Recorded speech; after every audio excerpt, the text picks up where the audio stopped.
Good evening, ladies and gentlemen, boys and girls, and welcome to the latest episode of the Hard Compound Live.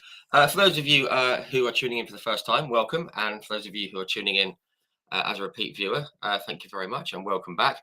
My name is Rich and I run and operate the Hard Compound. We're a one-stop shop for all things motorsport.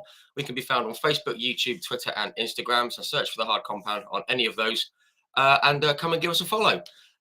We put out 3 articles a day, UK time in the morning, lunchtime and evening.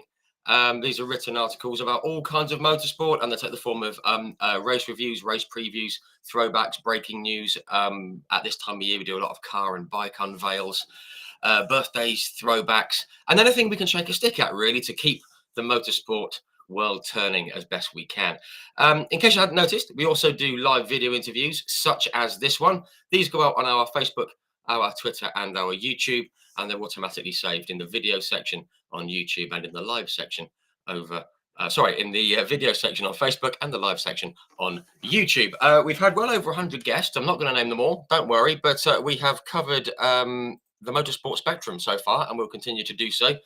Lots of bike riders from the world scene and the British Superbike Championship. Drivers from the worlds of touring cars, both here in the UK and on the world scene, the likes of Mr. John Cleland. We've had like Steve Soper, Andy Prio, we've got like Ricard Rydell, Gabriele Tarquini, Ivan Muller, lots of the British touring car grid. We've also had a lot of guests from the worlds of F1, IndyCar and sports cars. The likes of Mr. Stefan Johansson has come to join us.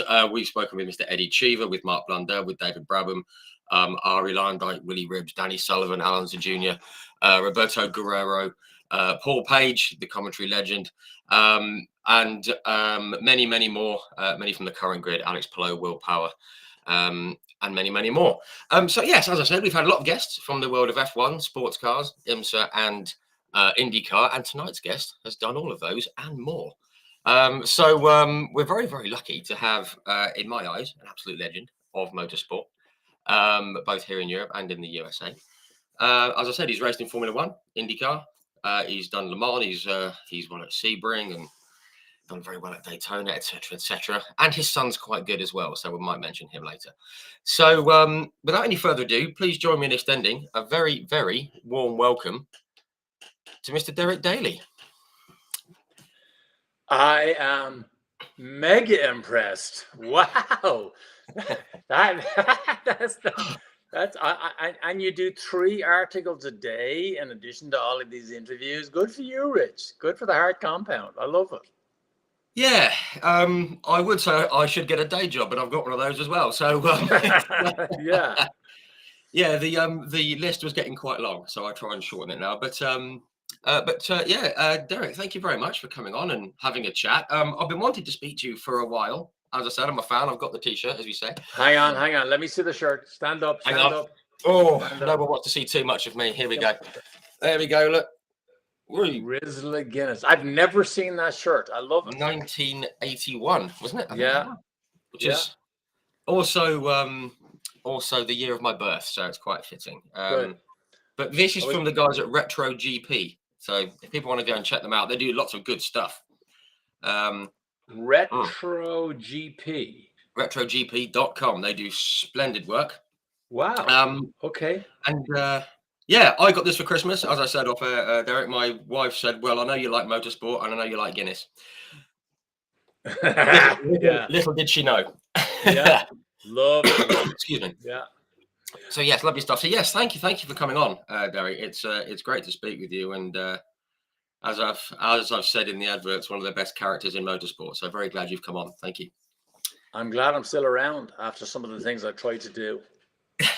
Well, we're going to cover some of those things, and some of those things that almost meant that you weren't here, which is, but we're very glad that you are.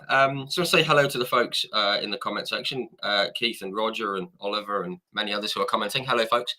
Any questions or comments, pop them in. We'll see them in real time, technology permitting, and we'll work them in to the chat. And Keith Mail has said, Derek, this is one of the best pages on Facebook. Thank you, Keith. That's very nice.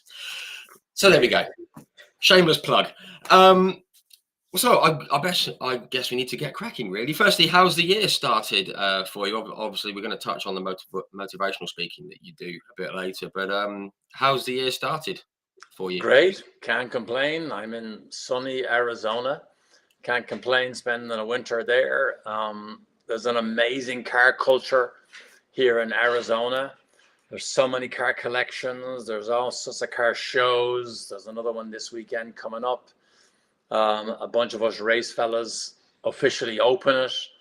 So it's a great place to spend any time, particularly the winter, because I still have a house back in Indianapolis for the summertime. So far so good. Lovely. I must admit, I've as people will know, I went to the 500 in 2022. Finally, I got there, Yeah. and it's definitely a place I could live. It's amazing. Yeah. It's just so car centric, isn't it? It's fabulous. Yeah, it's amazing. Yeah, it's a great place. And we'll come to Indy very shortly. But I mean, I guess, we've got a lot to get through. I mean, you've done a heck of a lot, and this is why I wanted you to come on, because you've done so much, such a varied racing career. But I guess the best place to start is always at the start. You're from I guess it would be, is it a suburb of Dublin to the south? Yeah. Where did the love of motorsport come from there? I was always a car guy, as lots of kids are. Had an interest in racing at a time when you never saw it on television. You seldom even got Formula One reports in your local newspaper. But for some reason, I got involved, or got interested in racing, and I'm walking home from school one day, typical 12 years of age, short pants, leather school bag on my back, walking home, and I see this green truck parked in our neighborhood, and it had Sydney Taylor Racing on it. And I'm thinking to myself, well, it's registered in England. It must be a racing car in there. I go to my dad, who sold vegetables in a corner grocer shop. And I said, there's a truck back there. And he says, the lady who lives there, she buys her groceries here.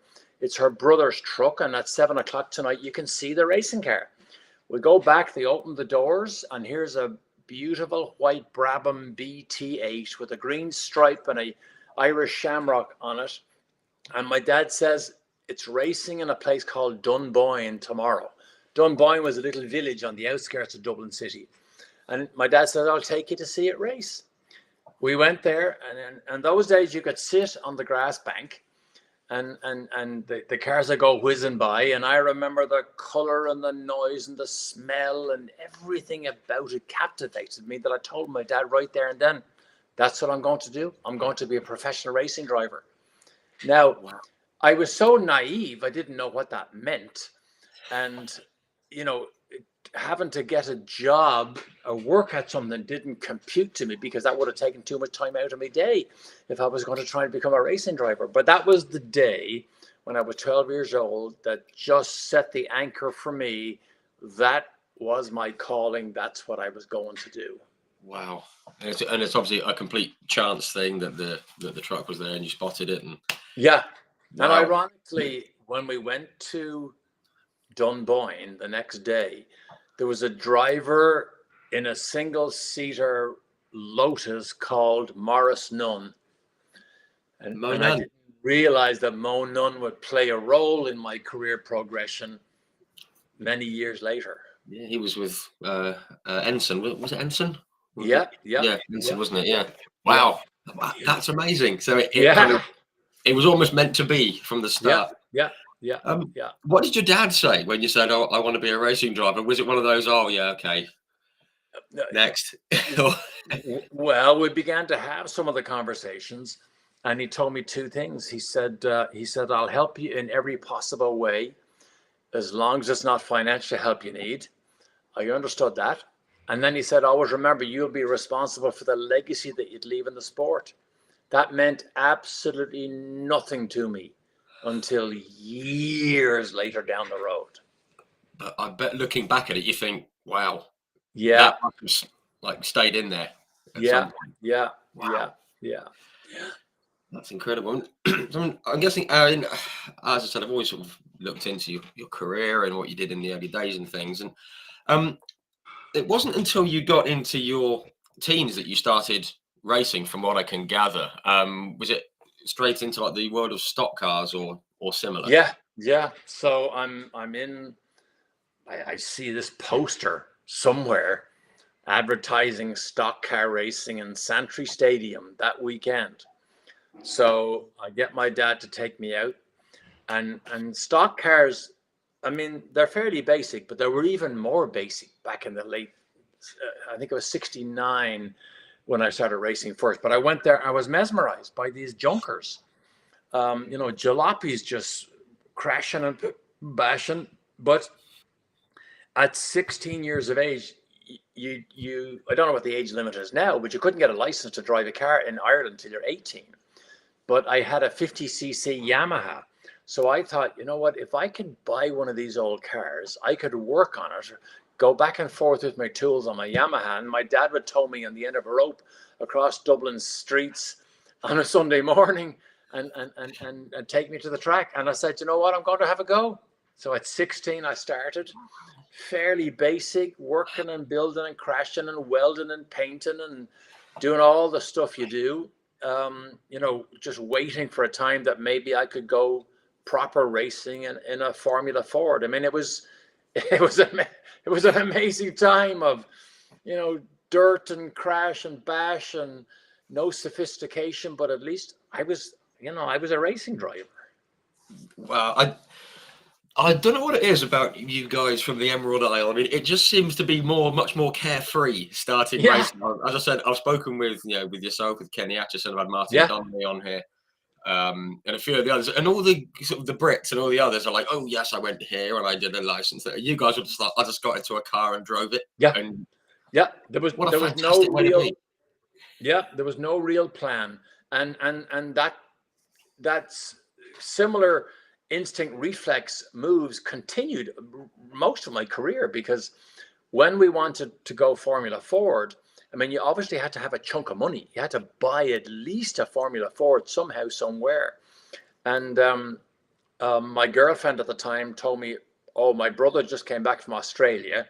He spent 6 months there. You can make £5,000 if you work hard.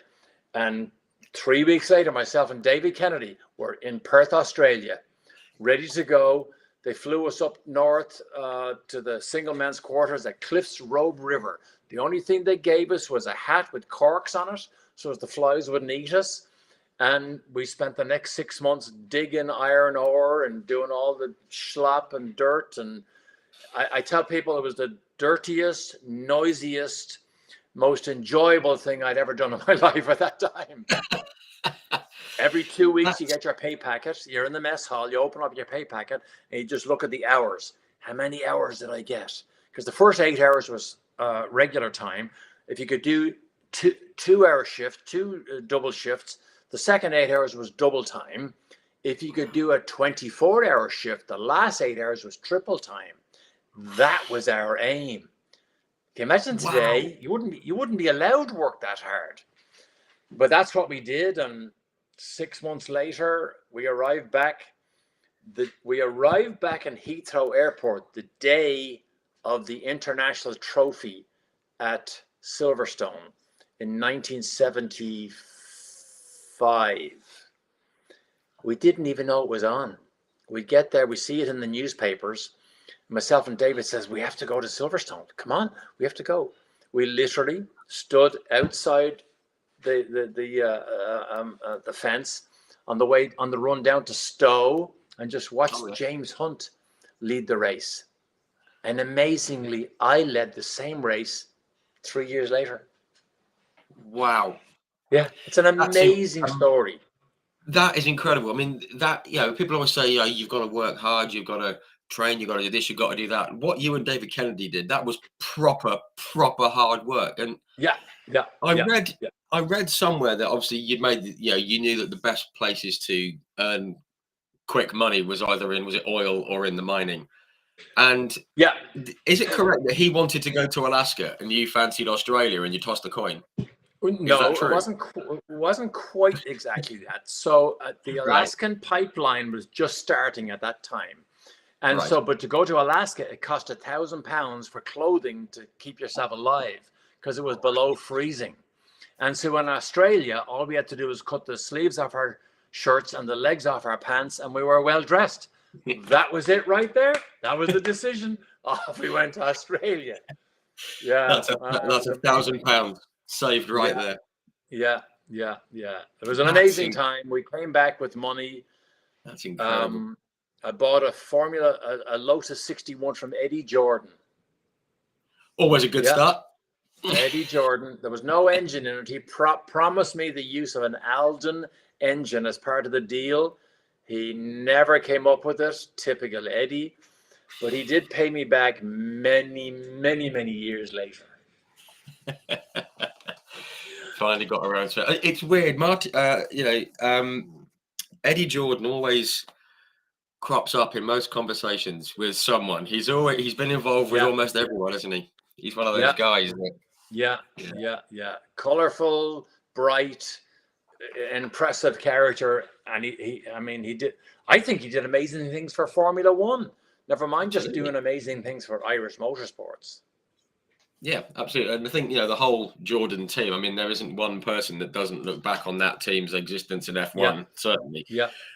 Without a great deal of fondness, it was from all the cars always looked great. The drivers were always characters, and some German fella got in once, didn't he? And did okay. Yeah. And some people, particularly at Silverstone, because it happened there regularly, would remember that at the end of the Grand Prix that evening, he rolled in a big truck and trailer as a bandstand, and he and all his friends got up and played music for the rest of the night. Great times. I mean, you could never do that in Formula One today, but it was just great scenes, great entertainment, great times back in the day. Yeah, fantastic. That's brilliant. That's how F1 should be, shouldn't it? Not too stuffy like it is today. Maybe not exactly how it should be, but close enough. Yeah. So as I said, you came back, and was it you bought a Crossley Formula Ford? Yeah. So pretty quickly, I realized the Lotus 61, I think it was, or 51, whatever it was, wasn't quite fast enough. So I bought a Crossley 25F from Gary Gibson, who became my best friend in the world. We ran all over the world together, bought his Crossley, and I was almost good enough. Almost. I could lead, but I was finished second. I'd lead again and dominate, but I finished second or third. Just couldn't quite get there. And we had the Irish Formula Ford Festival at Mondello Park, and Bernard Devaney was in the factory Hawk, DL12, I think it was. Anyway, factory support. I was still in the Crossley. We got into this barnstormer of a race. Bernard was leading, and I could see his eyeballs in his rear view mirror looking at me, because he was blocking me everywhere. I go down the inside, he'd block me. Go down the outside, he'd block me. And so towards the end of the race, I'm thinking, well, I got to make a move here. He left the door open slightly. I went down the inside of the first corner, the hairpin. He saw me too late, but he still tried to block me. As he drove across to stop me, I was already coming. We interlocked wheels. My car ran up over the top of his, flipped upside down, landed on the roll bar, broke itself into a million pieces. I'm underneath it trying to crawl out. I look up, and here's my dad in full stride running across with track marshals after him. And the car was completely destroyed. I mean, just everything was gone. So we lifted up the bits and pieces, put it onto the trailer. We're just sitting there doing nothing in particular, just thinking, well, it's over now. Most of my Australian money was already gone. And I'm thinking, well, this could be the end of it. And we're all sitting there just, reminiscing. Yeah, it was good while it lasted. And this older guy do you remember those old hunting jackets? The green 3/4 length sort of canvassy hunting jacket things? Yeah. This old gentleman walks up to the paddock and he looks at my car and he says to me, he says, if you could come up with the money to buy a new engine, we would take that car and give you a brand new Crossley 30F. And he says, oh, by the way, my name is John Crossley. So I First time I met the guy, I'm gobsmacked. I'm thinking, what? Wow. You're going to take this complete piece of crap that's bent and twisted? And so I go straight to David Kennedy. I said, David, I'm out of money, but I need to borrow £600 to send it to David Minister for a new Minister engine. David gives me the money. We order the engine. It gets back sent to Crosley. And I had 11 more races left in the championship. I was on pole 11 times, won 10 races, finished second on the other, set lap records everywhere I went, and won the championship. And suddenly the rocket ship began to take off. Wow. Yeah. Just from that accident was obviously a blessing in disguise. And Yes. John Crossley had obviously seen enough in you, and he'd seen what had happened. Well, Bernard Devaney had factory support, and he was running at the front, and John Crossley wanted his car back at the front. So he got exactly what he wanted. And so at the end of the year, I had a championship winning car that I could sell for a boatload of money. I mean, a boatload of money back then was, £10,000 maybe. And so I sold the car. So now I had enough money to race or to live, but I couldn't do the two at the same time. That's the problem. I've heard about this. Yeah, that's when so bought an old bus, took all the seats out of it. My mother made the curtains. My dad made the mattress. Threw a toolbox in, headed off to England, and got a Hawk Formula Ford factory supported deal, and just literally went racetrack to racetrack in England, trying to win £59 back in the day. You got £59 to win a Formula Ford race. And in the 70s, you could scrape along, dip into your savings and do a little bit of the prize money and just make your way. And I won 23 races that year. Yeah. The end of the year was the festival, which was the big one. Yeah. Yeah. And I'm just thinking, given the season that you'd had, obviously, as you say, like scraping by almost. And we all know, then and in the next 10, 12, 13 years or so, the Formula Ford Festival was the springboard into wing cars and everything. Yeah. Having had the season that you'd had, did you think, I've got a chance here? This could be something that can really launch something for me? Well, that was always the hope. And so, as normal, there's a backstory to the Formula Ford Festival. So I raced at Mallory Park, one of the championship races, whatever it was. I had a throttle stick open on the way into the S's. The car absolutely smashed into the wall on the outside. This was the first time I ever actually fainted when they took me out of an accident, out of a crashed car. The marshals come down, lift me out. I stood me up, and the world goes around in circles, and I just collapse because I was so afraid. I saw I was going to crash straight into the old. If you remember in those days, well, no, you weren't even born, but in those days, the S's at Mallory Park were lined with those old railway sleepers. Remember those railway ties? Yeah. They used those on these racetracks, and that's what I hit. They had them at Crystal Palace and at Brands and all that. Yeah. And so now my car was completely smashed, and I didn't have the money to buy another one. So I'm back at the factory, and David Lazenby, who was the designer at the time, he came up with this wild idea that to get rid of the understeer and the DL15, why don't we move the engine 6 inches further forward?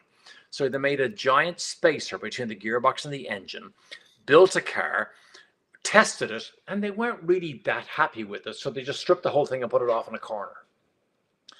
Well, I'm looking around the factory, I'm thinking, if I could use that thing there, doesn't matter that it's a bit of a hybrid, at least I get to the festival.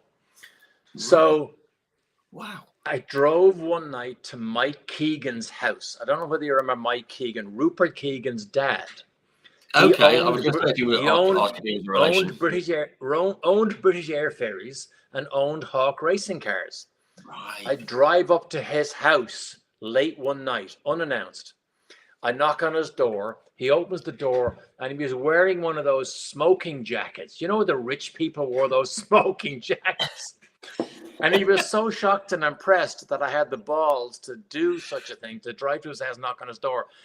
Because all I wanted to do was, could you call the factory tomorrow and authorize them to let me use that chassis that's sitting in the corner doing nothing? Which he did. Wow. I grabbed some friends. We begged, borrowed, stole everything around the factory and came up with this modified hybrid, engine 6 inches further forward, red bodywork that no one had ever seen, but it was on a test car. And we went off to Brands Hatch. We got there on Wednesday, and a South African guy called Kenny Gray in the Royale was dominating. He was just under the lap record doing everything. Come Friday for the practice and qualifying and the heats, it started to piss rain. Perfect for me. The engine is 6 inches further forward, put a nice set of soft suspension on it, and I absolutely dominated. Qualified on the pole, won the heat, won the quarterfinal, semi-final, and won the final. And by sheer chance, do you still have me? Are we good? Yeah. Okay, yeah, good. By sheer chance, James Hunt had just won the World Championship. And Marlboro sponsored the festival. So they called it Tribute to James. I was the first winner. James Hunt was there, handed me the trophy. James Hunt, I'm Gaga Goo Goo. Here's James Hunt, the big star. And we laugh and joke about it, and off we go. This was 1976. 2 years later, I qualified right beside him at the British Grand Prix at Brands Hatch. And that was your debut, wasn't it? That was my Grand Prix debut. Yeah. So I say to him, "Hey, do you remember?" He says, "I do." Yeah. And so within 2 years, I'm on the grid beside him. Just an amazing story. And of course, I was friendly with him for the whole time. Am I stuck here? Can you see me? Because I'm frozen. Yeah, we're all fine. Yeah, you're coming through clear as a bell. No problem at all. Okay, perfect. So, and of course that started our friendship because we raced together. When he retired, I retired. When he was in television broadcasting, I was in television broadcasting. His brother Peter was my accountant, so I had a direct connect to the Hunt family and of course to James because of the fun we had laughing about the Formula Ford Festival. That's lovely. Oh, I think the connection has dropped out, folks. It's okay. All Derek has to do is reconnect, so we'll be fine. Nice comment from David Allen. A fantastic interview. Thank you both. Wonderful. There we are. I'm going to press this button here. Yeah, good. Sorry about that. There we are. There's plenty of weather between us. We can blame it on that. Yeah, and so when I think back, Rich, you know, in discussions like this, you couldn't do stuff like that these days. But we had to live on our wits so much. You had to make decisions and hope that it could work out, but you couldn't give up. The easiest thing would be to say, you know what, I'll just go back to Dublin. I probably won't have the money to buy a car or buy a replacement, but you just found different ways to do it. And I truly believe when you hustle and scramble and push and ask and do, I think people recognize that, and then they're prepared to help along the way. And I think, you know, help from a lot of people, you know, can get a lot of small things done, which turns into a big potential opportunity. And so, you know, I've always been like that. As I say to people, I was a serial survivor.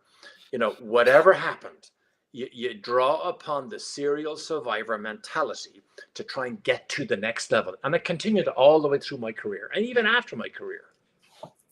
And I think that's very important that you touch on that, because obviously everyone needs help in everything they do in life. And no matter who you are, you need a helping hand now and again, even if you don't ask for it. But if you can show someone that you've got the right attitude and the right spirit for something, they can say, well, this is someone that I can work with. And if I can help out on the finances or whatever it might be, they're going to give it their all. And that's all I can ask. So, So that just reminded me of something else that happened.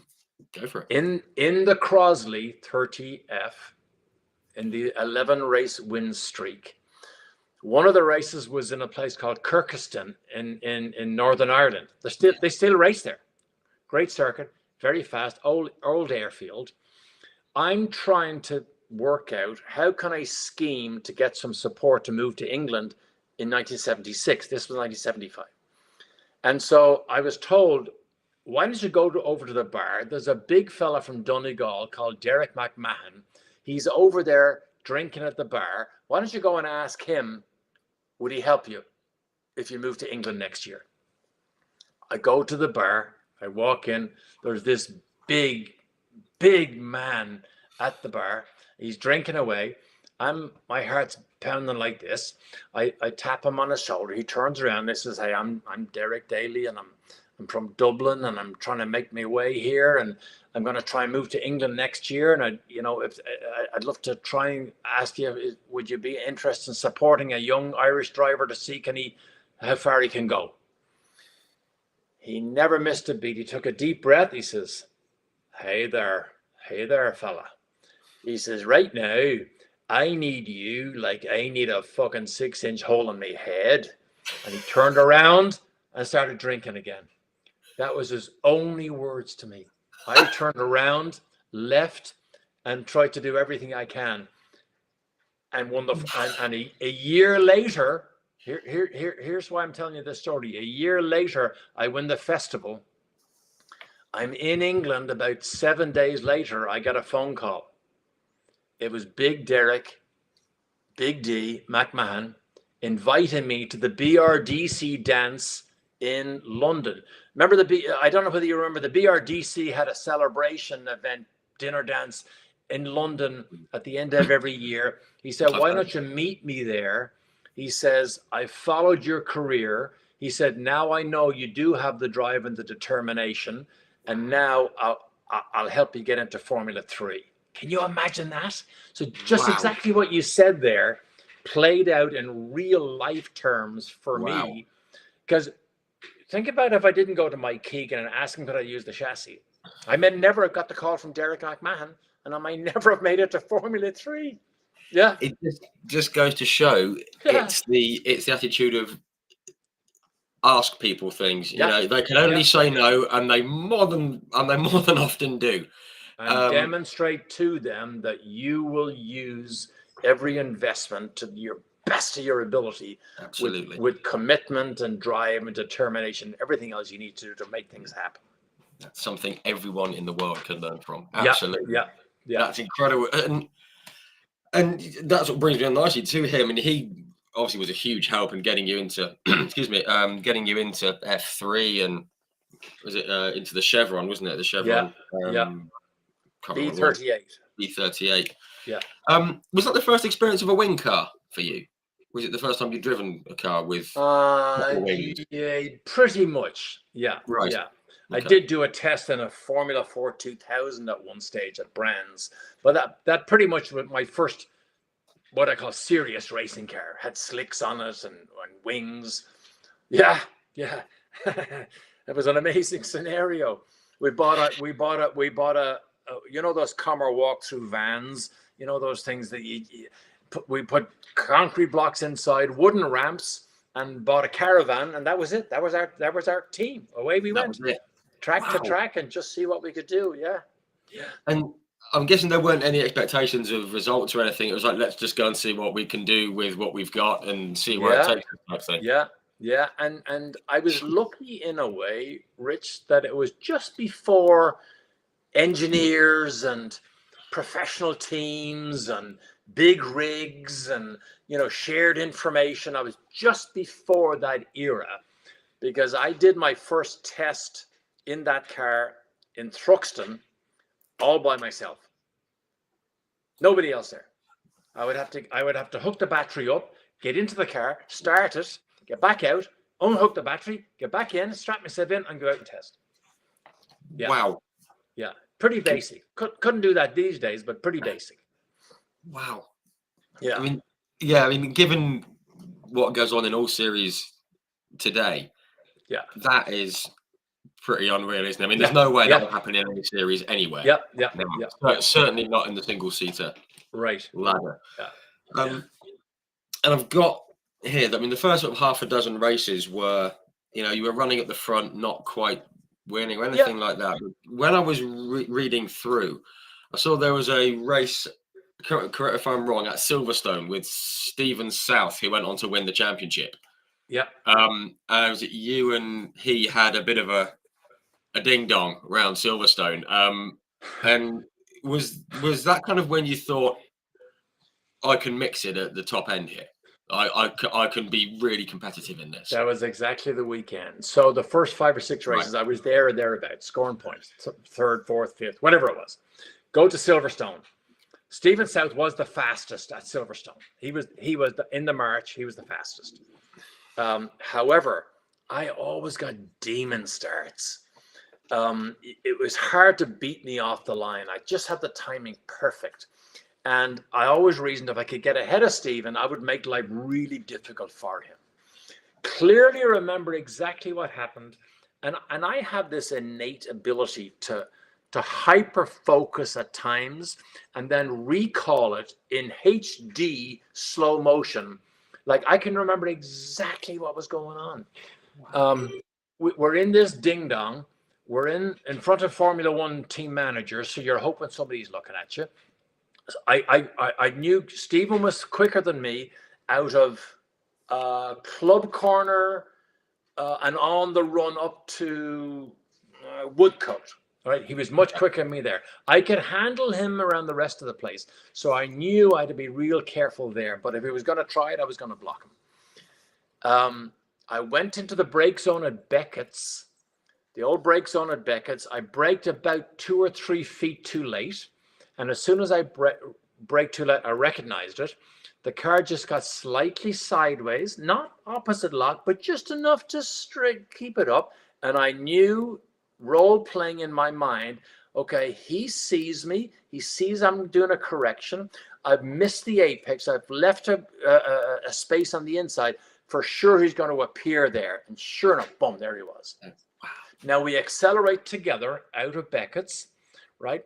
And I now know what he's doing. I'm now in his car with him. There's a little kink before Stowe, the run down to Stowe Corner, onto the hangar straight. Little kink, yeah. I said, okay, I know exactly what he's going to do. He's going to try and force me to back off. If I back off, he's won the race. So I'm going to get myself positioned that if he does try and force me, I'm going to try and be wheel to wheel. So as we're going to touch, and hopefully I'll stay in the lead. Exactly as I thought it was going to play out. He comes down, we touch, but suddenly his car flips upside down, goes straight into the air, starts barrel rolling. Jeez. I shot off the track into it. There was long grass, believe it or not, at that stage. I go in through this long grass and I'm mowing down grass. I get back on, finished. I don't know where I finished, 12th, 13th, 14th, whatever it was. Anyway, I go to Derek McMahon. I'm trying to hold the tears back, telling him, look, I can win these races. We have to go to the next European Formula 3 race, Formula 1 support race in Austria. We have to go to it. That's the proper Österreich. Yes, that was the Österreich ring, right? The proper one. So at that stage, John Judd from Racing Developments, still active today, he was building my F3 engines. He had an engine ready to go. I called him. He said, Derek, I have the engine ready, but it's not very good. It doesn't show good on the dyno. The numbers, the high numbers are not good, but he said it's got loads of torque. I said, John, I don't have an option here. I'm going to pick it up, I'm going to connect it, and I'm going to fit it in the paddock in Austria. We go to Austria. As you say, the old Österreich ring, by far my favorite racetrack. Really? Down through the mountains, just downhill, uphill, off camber, beautiful. I qualify on the. I first was aware of it in the mid '80s, as I said, and just amazing, just amazing. It's those Grand Prix that stick in my head from when I was a kid. Fabulous. Yeah. Kid. So I go out with the engine that John Judd said isn't very good, and stick it on the pole, right beside Nelson Piquet. So we're sitting on the pre-grid. I'm sitting there, just getting your mind ready. And I see this older gentleman with a sort of a shuffle and a limp. and he walks across the front of my car, goes over to Big D, who had his foot up on the front tire, and he leans up to Big Derek and he says something to him. And Big D comes out into the cockpit. He says, that fella there said if you win this race, he'd put you in a Formula One car by the end of the year. I said, who was it? He said it was a fella called Sidney Taylor. Now think back when I was 12 years of age, coming home from school. I see the truck. And all these years later, he's the one that's going to put me in a Formula One car if I won. Wow, that's how's that for a full circle? That I go out in the race, right? PK and Daly is the same as South and Daly at Silverstone, but PK's leading and I'm all over him, and he's just making life difficult. I'm all over him. The very last corner is called I don't know what it was called. Anyway, whatever it was, the very last corner, I'm coming down. PK brakes about 2 or 3 feet too late. Exactly what I did at Beckett's. I see him, not opposite lock, but enough lock off just to correct it. Left a little lane inside. I go down the inside. The torque on my John Joyd engine took over. And bang, went on. Never saw PK again. Won it. And within a short time, I was testing a Formula One car at Goodwood. Just an amazing story as to how it happened and where it got. Then when I go back to Britain, I had 5 more races in the championship. I won all 5 of them. I was dominant at that stage. No, but I knew it didn't matter where I qualified. I was gonna jump everybody at the start. I was gonna win, and then I won the BP championship. Stephen South, you said he won the Vanderbilt championship. Yes, but I won the BP championship. Right. And then right after that race, out of the blue, I got a call from a fella called Guy Edwards. Yep. I just knew Guy Edwards, that I just knew he pulled Nicky Lauda out of his car. Yeah. And I knew he was a sponsorship guru, but I didn't realize he put together the ICI Formula 2 team that Ray Mallock was driving for. Yeah. They had 1 race left in the championship, Estoril. I'd never heard of Estoril. It comes to me, he said, we'd like to put somebody else in the car. You're hot stuff right now. What about you? So I go to Estoril. I never saw the car, never saw the team, never saw the track. I arrive for the first practice session. Get in, and there's a kink in the middle of the back straight at Estoril. And it's flat out easily, flat out in everything. I didn't even know enough of the track that I got to the kink and I backed up and braked down. Oh, it's flat. Sorry. Away I go. That's how new I was to the whole thing. Wow. I qualified on the first day. I qualified 5th or 6th. Ron Dennis walks down to our team and he said, if Daly did that time, I'll eat my hat. Next day, I qualified a bit faster, ahead of Eddie Cheever and Ingo Hoffman, who were in the Project 4 factory-supported marches. Ron's team. Out of the race, 5 laps from the end, set fastest lap of the race, and finished 5th. And of course, now everything's really taken off. And then 3 weeks later, I'm in a Formula One car. So from Formula Ford, Formula 3, Formula 2, Formula 1 in 13 months. That's unreal. Just imagine that. I read somewhere that the previous record was it Emerson Fittipaldi? Emerson, 18 months. And you'd taken 5 months off him. Yeah, that's astonishing, isn't it? I mean, that's the thing, though, isn't it? I mean, it's the old thing of if you're good enough. Yeah, it was just let's get them in the car. Yeah, it was just that's incredible. But life at that time was in such high speed. It was actually hard to process it. Like if I read what happened to me about somebody else, like if I read that was Stephen South, I'd believe it because he was that good and I'd admire him. But when it happens around yourself, you don't have time to understand or process it. Sure. It's a blitz. There's so much going on. Wow, it must have felt amazing though. That kind of that year, you must look back at that year and think that was something else. Yeah. And the Formula 2 car, about 15 laps before the end of the race, all my neck muscles went. because I'd never been in a race that long with that much grip, but my neck muscles went. So in the brake zone, I would just boom, go straight forward, accelerate back, hit the backrest, this way, no control. So I'm looking under the visor. I'm looking anywhere I can to see just where the road is. And even with my head like that, I set fastest lap of the race. Jeez. Yeah, just madness. And That's Brian Hart, do you amazing. remember the Hart engines, the Hart Formula One engines? Brian Hart did a Hart Formula 2 engine, and he was there watching, and he said right there and then, if you put Daly into a car in Formula 2, we'll provide factory engines free of charge. Yeah. I You know. wouldn't get anything for free now, would you? You No, get nothing for free. no. Far from it. Back then, BMW was the engine to have. But Brian Hart felt that his was as good, if not even better. And so he was prepared to back a young driver he thought could take the fight to, as it was, Bruno Giacomelli the following year. Yeah, amazing. I mean, just amazing times. Yeah. And just on that F3 grid that you were in, excuse me, I had a quick look on what the grid was. There was you. Yeah. There was Stephen South, Derek Warwick, Jeff Brabham, Nelson Piquet, Beppe Gabbiani, Jeff Lees, Tiffany Dell, Ian Flux, Elio De Angelis, Nigel Mansell, Daly Sullivan, and more on the grid. That's an astonishing grid. I mean, I think almost every one of those made it to Formula One. Yeah, that is talented. And then obviously, some of them went on into IndyCar. World Championships, Indy 500 winners. Yeah. It wasn't like a bunch of slouches. Yeah, it was a proper grid. Advantage of. Yeah. And I just got to say about Danny Sullivan. I mentioned it last week. Danny Sullivan is one of my favorite human beings in the world. Yeah. He's what a lovely guy. One of my heroes. Yeah.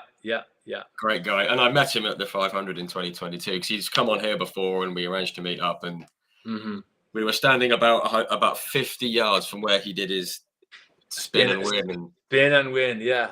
And he still grins talking about it. It's great.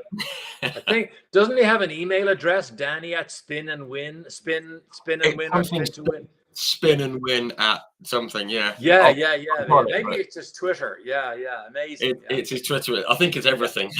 Yeah. And why wouldn't it be? But just quickly on like Stephen South. I mean, we know how good he was, and the accident. Obviously, he lost part of his leg, and it was a real shame. It was a real what if, wasn't he? I think he was. He was very talented, and it was sad. Like the breaks that I got, and that were engineered in my favor, he had the opposite. Some of the moves he made were detrimental, but of course he didn't know it at the time. Yeah. But he was very super quick. Yeah, he was the fastest guy in England. Wow. However, I always thought I could play head games with him and get ahead of him. I always thought it didn't. I would force it. I would get ahead of him at the start. I would make his life difficult. But without a doubt, by himself, he was super talented. Yeah, absolutely. I mean, a real shame with what happened, and he wasn't able to continue, of course. So yeah, right. We've got into F1. You've done test. No, the first step was Hesketh, wasn't it? In 70. Yeah. Right, you went testing at Goodwood with Theodore, and then on from there. And I couldn't get the F1 car. I couldn't get a super license. That's it, and it got delayed. That's it, and you did the non-championship, right? Yes. And so I got a call from Hesketh. You don't need a super license to do the international trophy. 1978. Now remember, this is only 3 years after we stood. Myself and Davy Kennedy stood outside the fence on the run down to Stowe Corner and Hanger Straight, looking at James Hunt. I think he won it. I think James Hunt might have won it that year. He certainly led it. Anyway, so Hesketh said, would you consider doing the international trophy? Absolutely. Put me down. Yeah. I go over. Car felt really good. It was heavy, felt really good. And of course it rained. And for some reason, I had a history of great performances in the rain. And I tell people, it wasn't that I liked the rain. I think I didn't dislike it as much as some other people. Right. But Silverstone that day, I mean, it was coming down in sheets, torrents. I get a great start as usual. I'm in second place going into the first corner. James Hunt's leading. And going into Beckett's, I go around the outside of him, take the lead, and off I went. Murray Walker's trousers were on fire. Talking about Derek Daly leading his first race. Yeah, it was just completely amazing. Completely amazing. Yeah. And again, that's got to, you're in F1 machinery and you're doing that. You must be thinking, bring it on. Bring it on. I can't wait to get it. I can't wait to get going. Yeah. But in fairness, when I look back on it, I didn't have any experience, didn't really know what I was doing. Everything was instinct and reflex. When I look back on it now, I wish I had a manager or a coach back then to begin to fill in the blanks, to make you a more rounded driver as opposed to pure instinct reflex living on your wits. But you know what? It is what it is. That's the way it was back in those days. Yeah, exactly. It's a different world now where drivers have got 15 managers for 15 different aspects of life. Yeah. This is why I love talking to guys from kind of your era. I sort of spoke to you and Mario and like Brian Redman. I mean, he was another guy just saying some very similar things. Yeah, saying you've just got to not fly by the seat of your pants, but just take an opportunity when it comes and just go for it. Yeah, exactly. Yeah, and try and create better opportunities out of whatever risk you take. Yeah, absolutely. So you went into F1 with Super License 78 with Hesketh. Unfortunately, the first three races were non-qualifiers. It was at Long Beach, Monaco, and Zolder. I mean, three brilliant circuits, very different circuits as well. Yeah. But I guess you kind of knew that it wasn't going to be the most competitive car. Well, I didn't know until it happened, and when we went to Long Beach, and I didn't qualify. I mean, that was the first major setback of my career. Usually, you could outdrive whatever issue you had. You know, if you're a bit slow, you could drive it harder. This thing, I absolutely drove the wheels off it as fast as I could go, and the stopwatch says, "Go home, you're useless." The first time it ever happened to me, and it's hard to process stuff like that. You know, when the rise has been so meteoric. And so, but Hesketh wanted to continue. Where did we go? The second one was it Belgium?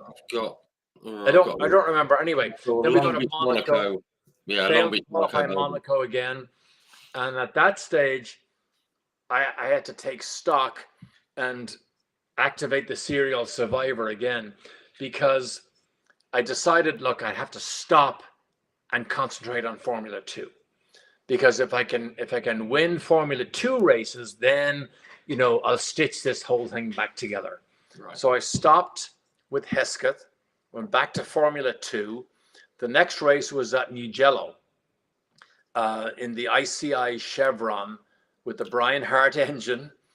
And right before we got there, Derek Bennett, who is the designer and owner of Chevron, got killed in a hang gliding accident. So suddenly I've now committed myself back to Formula 2. We've now lost our designer, our engineer. Anyway, go to Mugello. I didn't put it on the pole, but I think I put it on the front row and had a barnstormer of a race and won. So that was my first Formula 2 race win. That was big. It was big to go there. The factory March cars were Giacomelli, Mark Stewart, and Winkelhock. And then there was Cheever and Ingo Hoffman and Aya Elg, and, you know, all quick guys. Yeah. We go the net 1 week later, so we stayed in Italy. 1 week later was Vallelunga, and I win there too. So now I've got headlines, and that was in July. I got a call out of the blue from Mo Nunn. Remember Dunboyne, the first race when I was 12 years of age? There was a guy called Mo Nunn racing a Lotus. I got a call from Mo Nunn. we want to replace Jackie X. We think Jackie's, no longer prepared to do what the young guys will do. Would you come and have a run in this thing? So I did. Went to Ricard. The straight was so long at Ricard, and the car was so slow down the straight. But then we go to Brands Hatch, and I qualified beside James Hunt. Yeah. And the most amazing thing about the Brands Hatch deal is Guy Edwards at this stage had become my manager. He said, I'm going to help you make the decisions and get to where you need to be. He put a deal together with Mopar. Can you imagine Chrysler, Mopar, sponsoring a Ford-engined racing car? Only Guy could put a deal like that together. But the car looked amazing. It felt amazing. My first Grand Prix, Big Derek was there. Gary Gibson, who I bought the Formula 4 Crosley from, was there. Wow. All the big players in your journey type And thing. you know what? I had a great race. I don't know how many laps it lasted, maybe half the race. I've got 30 here for my research. Okay, yeah. I think I'm wrong. in the top. I think I'm in the top 8 or 10 running at the time, and the rear wheel comes loose right in the brake zone at Paddock Bend. The rear wheel comes loose. Whoa! The loose wheel breaks the stub axle off, and the shit. car spins from the top of Paddock Bend all the way down through and ends up in the guardrail, and the wheel catches up later on. And that was such a shame because the car was easy to drive. I was super confident. I absolutely could have finished in the top 6, and that would have been an amazing Grand Prix debut. But still, it was still good because I was on the pace. And then Mo Nunn said, we'd like you to continue on. He presented me with a 3-year contract that tied me to the team.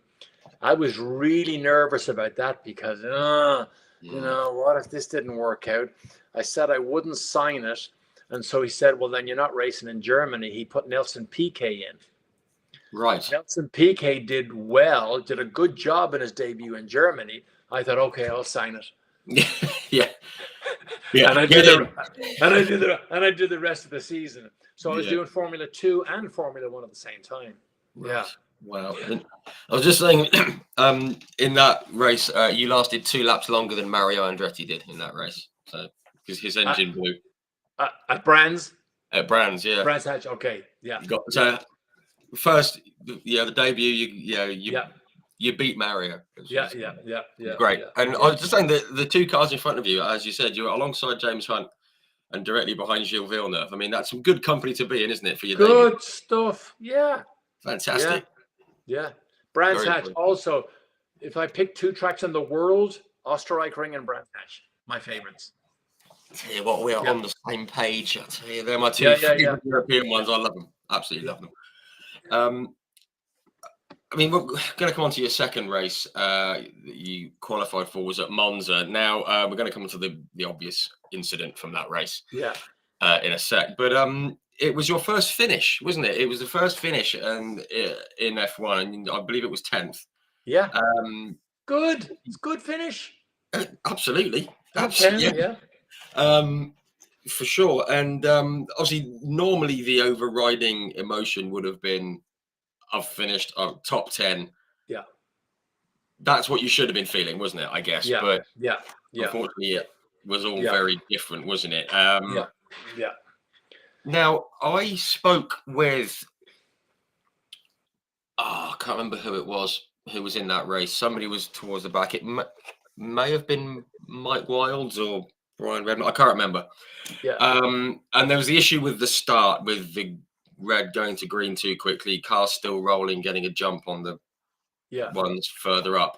What was your viewpoint from the start of that race at Monza 78? I don't remember any hesitation and lights or anything like that.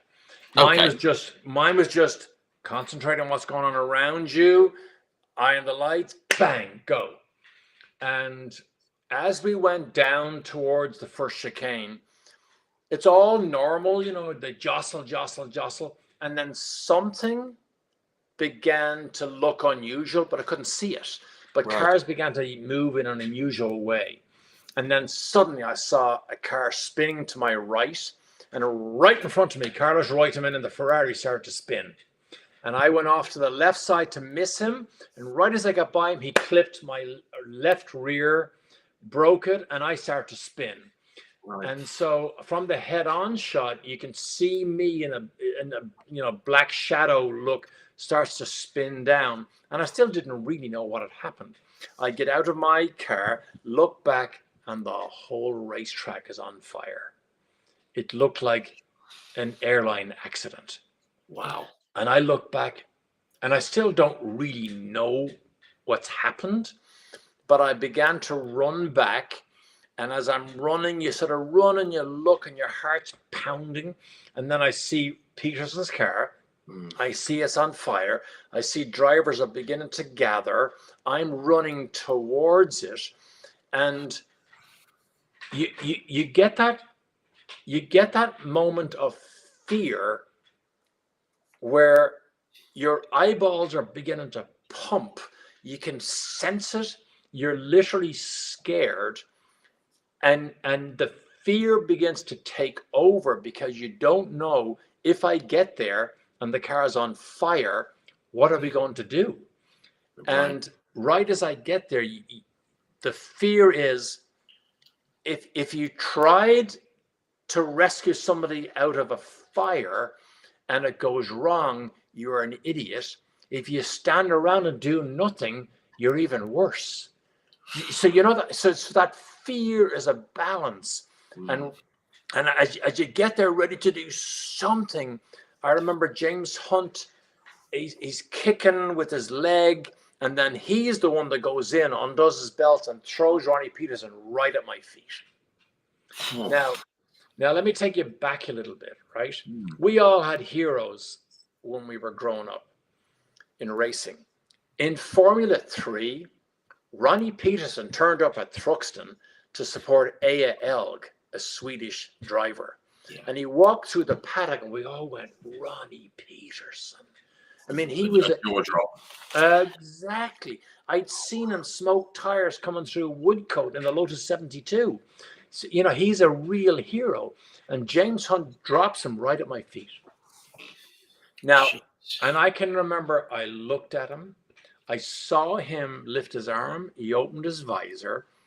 There was black soot all over him. And his legs were so badly damaged, it looked like a rag doll. And wow. So all this, your adrenaline's pumping through your chest. You're afraid, you're scared, you don't know what to do. He's on the ground. What will I do? Do I go back into my car? Do I walk back to the pits? You don't know what to do. And so I walk back to the pits, and you're in shock. This is your second Grand Prix. I've never experienced anything like this. Yeah. It's your second Grand Prix. I take my helmet off. I go back, and I start to tell my wife, my girlfriend at the time, who became my wife, I began to tell her what happened, and I started to cry. I just started to cry. I had to cry and cry. Just you would. Because you're so shocked. And to put you in the picture, there's commotion everywhere. There's journalists trying to get quotes from somebody who saw what went on. And about, I'm guessing, 45 minutes afterwards, I'm still in a state of shock. I'm still, half teary-eyed. When Mo Nunn comes up, taps me on the shoulder and says, by the way, the race is going to restart in about 30 minutes. The spare car is ready. Pull yourself together. You think, wow. Jeez. And so at that point, that's cutthroat, isn't it? You literally pull yourself together, make sure you got everything, and then you get your helmet on, you get strapped in, you close your visor down, and you emotionally go numb to go and do your job. And I finished 10th. I mean, that was a life experience that when it happens for the first time, it'll never happen again. And it's just an unbelievable experience. And of course, being the hero, it was Ronnie Peterson, you felt closer to him. Yeah. Sure. We go do the race, and then the next morning I hear that he died. it's just a terrible time. Yeah. That wow, I mean, it's amazing what you guys do as racers. I spoke with Derek Warwick, and obviously he had the situation with Martin Donnelly as his teammate. Obviously spoke with Martin as well, but he had the situation with Martin Donnelly as his teammate when he smashed himself to bits. And Yeah. a couple of years later, Derek obviously lost his own brother, and then am I going to go? And he said he has the power to compartmentalize the negative Yes. thought, and he said he has what he calls a safe in the back of his head, and he just locks it all in there and forgets it until he's back out the car. I'm not sure us from the outside looking in could do that. Yeah. And for me, it was always serial survivor mode. Yeah. No matter what happened, on track or off track, you had to activate your serial survivor mode. And if that meant going emotionally numb, then you did it. And if that meant something serious happened, you had to recover from it, like my accident years later, serial survivor mode meant you always looked forward. Wow. Yeah. Even after witnessing that, it's a tough thing to do.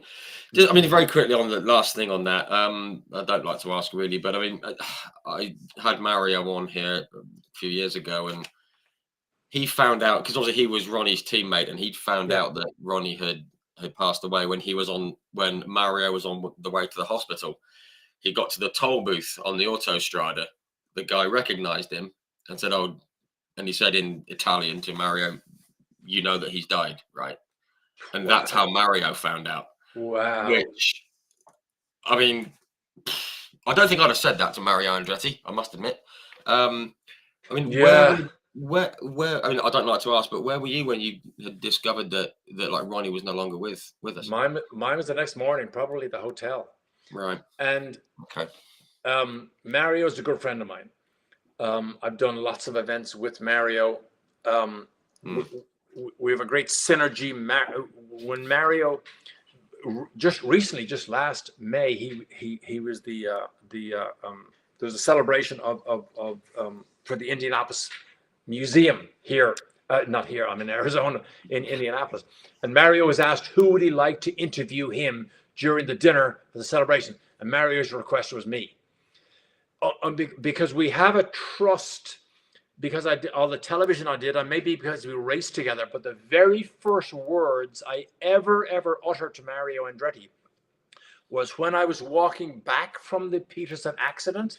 Mario was ahead of us, so he drove all the way around, and then they stopped. Mario got out of his car. He was told it was Ronnie Peterson. He was walking to see what was going on. I saw him coming towards me. I put my arms out and says, "Mario, don't go down there," because I knew what he'd see. Wow. And he was going to have to start the race again. And you don't need to see that. Sure. He walked right by me and went down to see it. But they were the very first words I ever uttered to Mario Andretti. Isn't that amazing? Wow. Yeah. Wow, you were the guy there. Yeah. Just on Mario, I mean, what a guy. I mean, look. Yeah. The word legend isn't big enough, is it? He's incredible. An amazing guy. To think that Formula One would turn down a name and a commitment like that. It is just, somebody has a short memory, a short-term memory, or short-term thinking, because it's just unfathomable. It just blows me away. I don't do rants, but I kind of went on one on the Facebook group. And I think the words disgusting and insulting were the words I used. And I don't use those words lightly. It's scandalous, isn't it? It's ridiculous. I'm sorry, as much success as Red Bull has had, it's not as big a name as Andretti. I'm sorry. No. Yeah, absolutely. And people, I think some folk of a certain age, younger age, outside the US, and maybe like the newer generation of fan, perhaps don't quite get. They might remember Michael in McLaren, but huge picture, folks. There's a massive picture to look at. It's scandalous, absolutely scandalous. Just want to read a comment here from Roger Algar. Hello, Roger. He said, "Incredible to hear your first-hand story of my hero Ronnie Peterson's accident. Thank you for sharing. Yes, absolutely echo that. But yes, Andretti, goodness me, we'll be here all night, won't we? Just terrible. Hopefully it can sort itself out. So yeah, I mean, moving on in the season, I mean, you took 8th at Watkins Glen, and you got your first points. Was at the end of the season in Montreal. A circuit I love. People don't mention Montreal nearly enough. I love it. I think it's great. I don't know what you think, but I think it's very. The drivers love it. Everybody Right. loves going to Montreal, rubbing the walls. And again, to be quite honest, I didn't realize that 1 point for Team Ensign that day meant they could continue in business, because 1 point gave them the Formula One travel concession. Suddenly, you had to score a point to get all your travel paid. And without that, Ensign was out of business. I didn't even realize that. Never mentioned to me. But when I get out of the car, Mo Nunn picked me up by the legs, put me up in the air in celebration of him being in business again for the next year. I didn't even realize it. But it was a barnstormer of a race. I had a great race. Myself and Didier Pironi. Pironi was in the Tyrrell. The last 10 laps, just like this. I could see his nose creep up beside me, but finished 6th, which was a great way to finish the season. Wow, that's fantastic. That's brilliant. I mean, and it's a nice way to end the season, obviously, with what had gone on before as well. Nice to end on a high and to ensure the future of the team. That little that sort of little like ding dong you had there. You ended up with Tyrrell alongside Mr. Pironi the following year. Yeah. Obviously, I think a lot of us have seen the documentary with him and Gilles Villeneuve and everything from a few years later. Just wondering, what was he like to? I mean, we spoke with Chris Whitty, who knew Didier very well. What was he like to work with for those 6 or 7 races you had with Tyrrell? 79. I would say good guy, quick. I didn't think, like, he didn't have Verstappen star quality. The very first time I raced with him in 79 was in Austria, and I qualified 10th, maybe slower. I mean, maybe 2 tenths, but right there. And I knew I had more in me. Ken Tyrrell said to me after the qualifying session, well, what's the car doing? I said, nothing. It's just blowing my mind with the sliding skirts, how fast this thing is. I just can't tell my brain to brake later, but this car does nothing except go round the corner. And so that was my first experience with Didier. But I mean, he was obviously quick, and I didn't know that he was emotionally cold, certainly as emotionally cold as he appears to have become at Ferrari. In the 2 years later, yeah. Interesting. It's interesting to hear you say about the Tyrrell. I mean, I think you only had a couple of finishes that year for various reasons, but it was. Are you talking 79? 79, yeah. Yeah, I only did 2 races: Austria and Montreal and Watkins Glen. Okay. Yeah. I mean, it was obviously a good car. When it got going. Yeah, exactly. And how I got into it was Jarier got hepatitis. Ken put Jeff Lees into it to see what would happen, and then put me in Austria. And it all went well. Then he came to the Donington Formula 2 race at the end of the season, which I won in Ron Dennis's car. Remember Ron Dennis, who said if Daly did that time, I'd eat my hat? Ron Dennis, by the way, was probably the finest team manager I ever drove for. Without a doubt. But Ken Tyrrell came there, and before the end, after I won the race, had a meeting and said, hey, if we were in a third car in Montreal and Watkins Glen, would you consider driving it? Bring it on. Let me go. Yeah. Absolutely. So see how the momentum is starting to come again. Yeah, so that was the next step. Yeah, and then excuse me, in '80 you went to Tyrrell full season. Yeah. I think Diddy had gone to Ligier and Yeah. were they just as good cars as the previous year? Were they 1980 was a better car. It was the 79 was as 09 close and a the 10. copy as 79 was the closest copy that they could make to the Lotus 79. The 1980 car was an improvement on that, which it was stiffer, better. It actually handled really well, that car. It just wasn't quite fast enough. Yeah, it was the power issue. But I mean, it showed how good the car was. In the first race was Argentina. You qualified 18th and finished 4th, which is obviously the best result you had that year. Yeah. That must have been great, being at the front end of things. Yeah, I mean, there was a lot of attrition, a lot of track issues. I remember hot, sweaty, stinky, but it was great start. Great start. Yeah, and I've just got you. The only 3 guys ahead of you were Alan Jones, Nelson Piquet, and Keke Rosberg. Okay, So, yeah, that'll do. There's some good names. Some good guys. Yeah. Good guys in there. One thing I did see, actually, and I've added to this since I sent the notes over to you. Obviously, you took top 10s, Long Beach and Zolder, 2 good circuits. And I forgot about the incident in the long grass at Austria, more sort of lawn mowing. And I looked at it. Did something break in the car? Because it just seemed to go off to the side. No. So it rained. Right. And while it was raining, typical, I passed everybody. Running fourth, track dries out. There's one narrow lane. Right. I'm coming over the hill behind the pits. I don't know what you call it. And I can clearly remember as I set up for the hill, I realized I'm probably 12 inches to the right of where I need to be.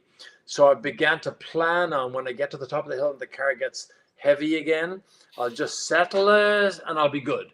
Well, when I was just into the wet. Just enough, lost control, spun. And in those days, you still had wheat growing all around the track in Austria. So I ended up in the middle of the wheat field, hands in the air. Great photograph. Yeah, and Mo Nunn obviously thinking, well, there's 4th place points gone. That was such a shame that I didn't back off enough, because I probably could have finished 4th even if I backed off.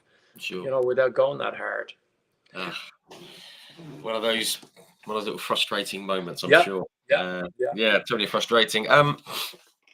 Now, the amount of times that what I'm going to talk about next crops up in these Facebook groups and Twitter pages and things. Monaco. Monaco race week, this photo or video always crops up. You must get sick of it. It's the one of you in the Candy Tyrrell, airborne over the top of, a few people. Obviously, the first corner at Saint-Devote, we all know how difficult it was then. It's not too much easier now. But I was wondering what was your recollections of it? And I guess you've seen it enough times. I mean, it's just one of those. I mean, I don't like talking about accidents really, but this one, everyone knows about it. This is the most watched piece of video ever from Monaco. I'm not surprised. And I'm in the middle of it. And the funny thing is, I remember every millisecond in slow motion. Every millisecond. HD video in my mind. So that was when they started reducing the number of starters to 20. So I think 4 or maybe 6 people didn't even qualify. So everything was happy enough on the start grid, waiting for everything. And, you role play, you go through it in your mind, what if. And I was thinking about really the safest place to be would be on the right side of the track, braking round the inside of Saint-Devote and then go up the hill. And so when we started, first gear, second gear, everything is screaming. I look over to my right side, and one of the Vorsteiner Arrows cars had got a sort of a sluggish start. And I saw a slight gap begin to open, and I just looked, Could I fit into the gap? Don't know. And it takes only a millisecond to look, decide, maybe not. I look back and I can see Giacomelli was already on his brakes. So I could see he was on his brakes. I knew as soon as I registered with him, boom, he's on his brakes. I'm not going to be able to stop. I've missed my brake point. I'm going to hit him. And I knew I was going to hit him. I was going to damage the wing. I was going to drive straight to the pits. There's a new wing sitting in there because I saw it in the pit lane. They'll fit it and I'll be on my way. Happens all the time. No big deal. I see him come to me in slow motion. I see his rear tires rotating. Remember, you had the big tires back in those days. Yeah. And I hit him. But instead of hitting him and bouncing back, I hit him and bounced up. When I bounced up, he's on the brakes, remember. When I landed, the front of my tub is now on top of his rear wheel. His rear wheel's rotating like a conveyor belt. And my car goes up, up, up like this. And then it fell over onto the nose. And as the car is falling onto its nose, I remember looking at the pebbles on the ground in perfect focus, because I'm now a bit scared that the car is going to land on the roll bar, and everything goes through your mind. Land on the roll bar. Are the belts tight enough? What if the roll bar breaks? I better hunch down. And all this goes through your mind in a millisecond. Wow. So I've now gone up on the conveyor belt. Instead of going over, the car falls sideways. It falls sideways, and Alan Prost in the McLaren had just arrived. I land on top of his rear wheel. So I went from a conveyor belt to a trampoline. I'm boing off his rear wheel, and then I go another half cartwheel and land from a height on top of Jarrier's left front wheel. I get another boing cartwheel again, and then it bounced out. So I went from 12th to 5th, but I had no wheels left pointing in the right direction. 12 to 5th and not touching any tarmac. Yeah. And so here's the funny thing is, so incredible. there's all panic, and I'm thinking, well, they're going to stop the race. They're going to red flag it. They have to. All these cars are everywhere. Cranes immediately get over, start to lift the car. But I jump out, and Jarrier, my teammate, because I'd wiped out the whole Candy team, Jarrier thought it was Giacomelli who caused the whole issue. He goes to Jarrier, grabs him by the lapels. He's ripping strips off him, blaming him for the accident. I hear this and I'm thinking, oh, I might get away with this. And then, of course, you realize, hey, there's slow-mo cameras here everywhere. Yeah. You know, yeah, they're all going to know what happened here. So Candy didn't know what to do. They're a washing machine company out of Italy, just down the road. They didn't know whether to laugh or cry. The point is, though, it's the greatest coverage they've ever received in Grand Prix racing. Yeah. Yeah. I guarantee there's people that look back at it now and they're probably Googling what Candy were. Yeah, exactly. What are they? Yeah. Yeah. And then 2 years later, I almost win it in the Williams. Yes. I want to come to that very quickly. Oh, I've just seen we've got a young lady on Twitter tuning in called Nikki Daly. Hello, Nikki. She's tuning in. Nikki is the famous one in our family. Yes, she's Olympian hockey. Olympian, World Cup silver medalist. Yeah. Very cool. Good to have you on. Thank you. Good, Nikki. And I apologise for tagging you in the photos, Nikki. Sorry about that. Just thought you might be interested. But quite a ride at Monaco, and as you say, it was great coverage for them. Just a bit. I mean, we'll come to 82 very shortly. Thereafter, you took another 4th place at Brands Hatch, which is obviously where it had begun in F1 for you. That must have been good in what was essentially your home race, I suppose. Yeah. It was good. The car was great. Felt good. Yeah. And then all sorts of stuff happened from there on in for the rest of the year. Yeah, I mean, again, I don't like talking about accidents, but again, Zandvoort was the one that was another one. I mean, someone actually posted a photo of it on the Facebook page earlier of the car. You know, that photo of the car up on the side. Yeah. It was a brake failure, wasn't it? Yeah, left front brake disc broke. It tore the caliper off, tore the wishbone off, wheel folded back. 196 miles an hour heading off into the wall. And I remember it clearly. It's in slow motion. It was the first time I actually thought I was going to die in a racing car. Really? Yeah. Life begins to go past you in slow motion. Thought about my family. Thought about my mother, how sad she'd be when she hears I was dead. Yeah. Car hits with such force that it literally tipped upside down and flew backwards out of the track. And when it landed, I was looking up at the sky, and I wasn't sure, where am I? Is this heaven? And I don't know whether, well, you wouldn't remember Piedad. Piedad was the head of AMG at the time, good friends at Emerson Fittipaldi. He would go to all the races. He was standing outside the barriers, and he saw it happen. And as I flew through the air, he said when the car landed, my head flew around in the cockpit. He thought I may have broken my neck. So he was the first guy that jumped up onto the tires and appeared right here beside me and saying, Derek, are you okay? I said, yeah, I'm okay. And that was a relief for him because he thought I was already dead, that my neck was broken. I couldn't get out of the car because the car had folded up. And the track marshals dragged me out, put me up on the tires, put me on the ground. And as soon as they stood me on the ground, just like Mallory Park, the whole world went dizzy, started to spin, I collapsed. Yeah. And here's the interesting thing about, you mentioned about Monza being cold. I was taken to the hospital, and all I got was 6 stitches on my left leg, on my left shin. When I got back to the circuit, everybody from Tyrrell was gone. The motorhome was open, and my clothes were just thrown in the corner. Hopefully he's okay. If he's not well, we'll just have to get another one. Wow. Yeah. Could you imagine? I'm just thinking, just on my feet here, if that had happened, say if that happened to, for example, someone, like Lando Norris, Oscar Piastri, someone like that. Yeah. Mm-hmm. And he went back in stitches in his leg into the motorhome and took a photo, said, this is what I've come back to, and put it on social media. The world would go ballistic. Exactly. Wouldn't it? It would go different days back then. Yeah. Back then it's, give us a shout as long as you're okay type thing. Yeah. Wow. Amazing. Obviously, glad that that particular one ended well. Just got to talk quickly about 81, wasn't it? And this car here, the March. Was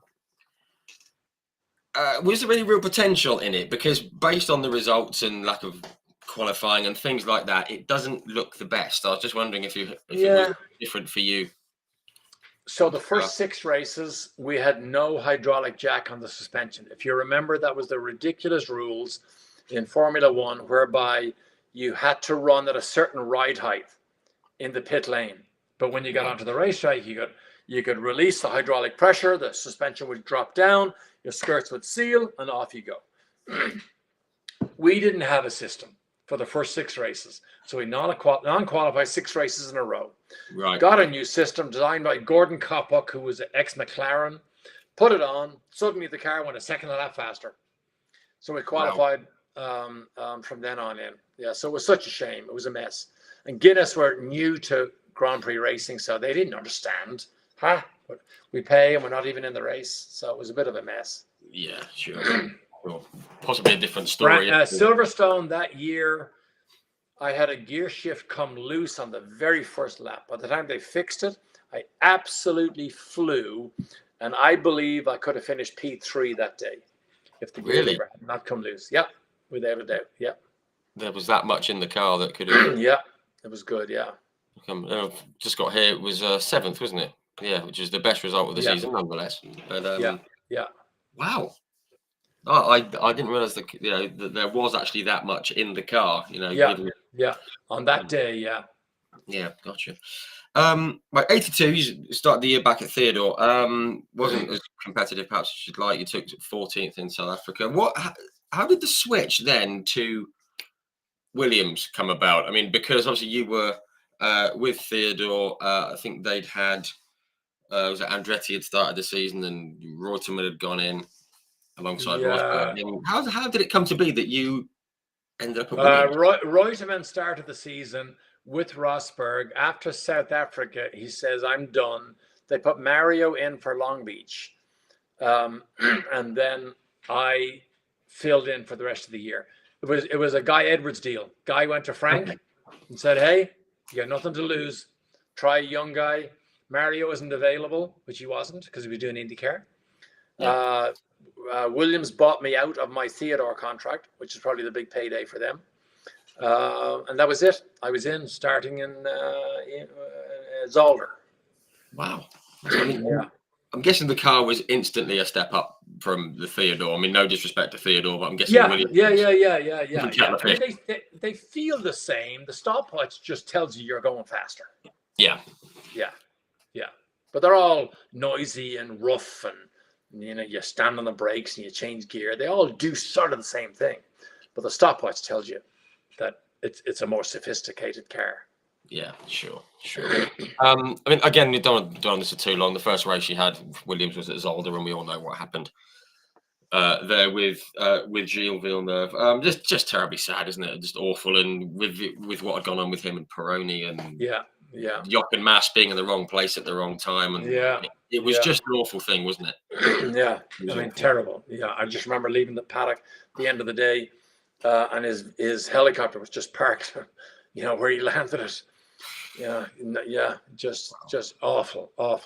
Yeah, really terrible loss. But obviously thereafter the season was pretty good for you. You got a number of points finishes. I believe it was 6. Was it 1, 2, 3, 4, 5? Yeah, 2, 3, 4, 5. 5 points finishes, and fifth at fifth at Zandvoort, and again at the British Grand Prix at Brands. And I mean, I guess that was a good season in terms of the results and the machinery you had. Yeah. When I research it, it wasn't a level playing field. Keke was 1.4 seconds faster than me at Brands Hatch in qualifying. Wow. Now, I know Brands Hatch as well as anybody. And in the race, I was a second faster than he was. So where did he lose 2.5 seconds?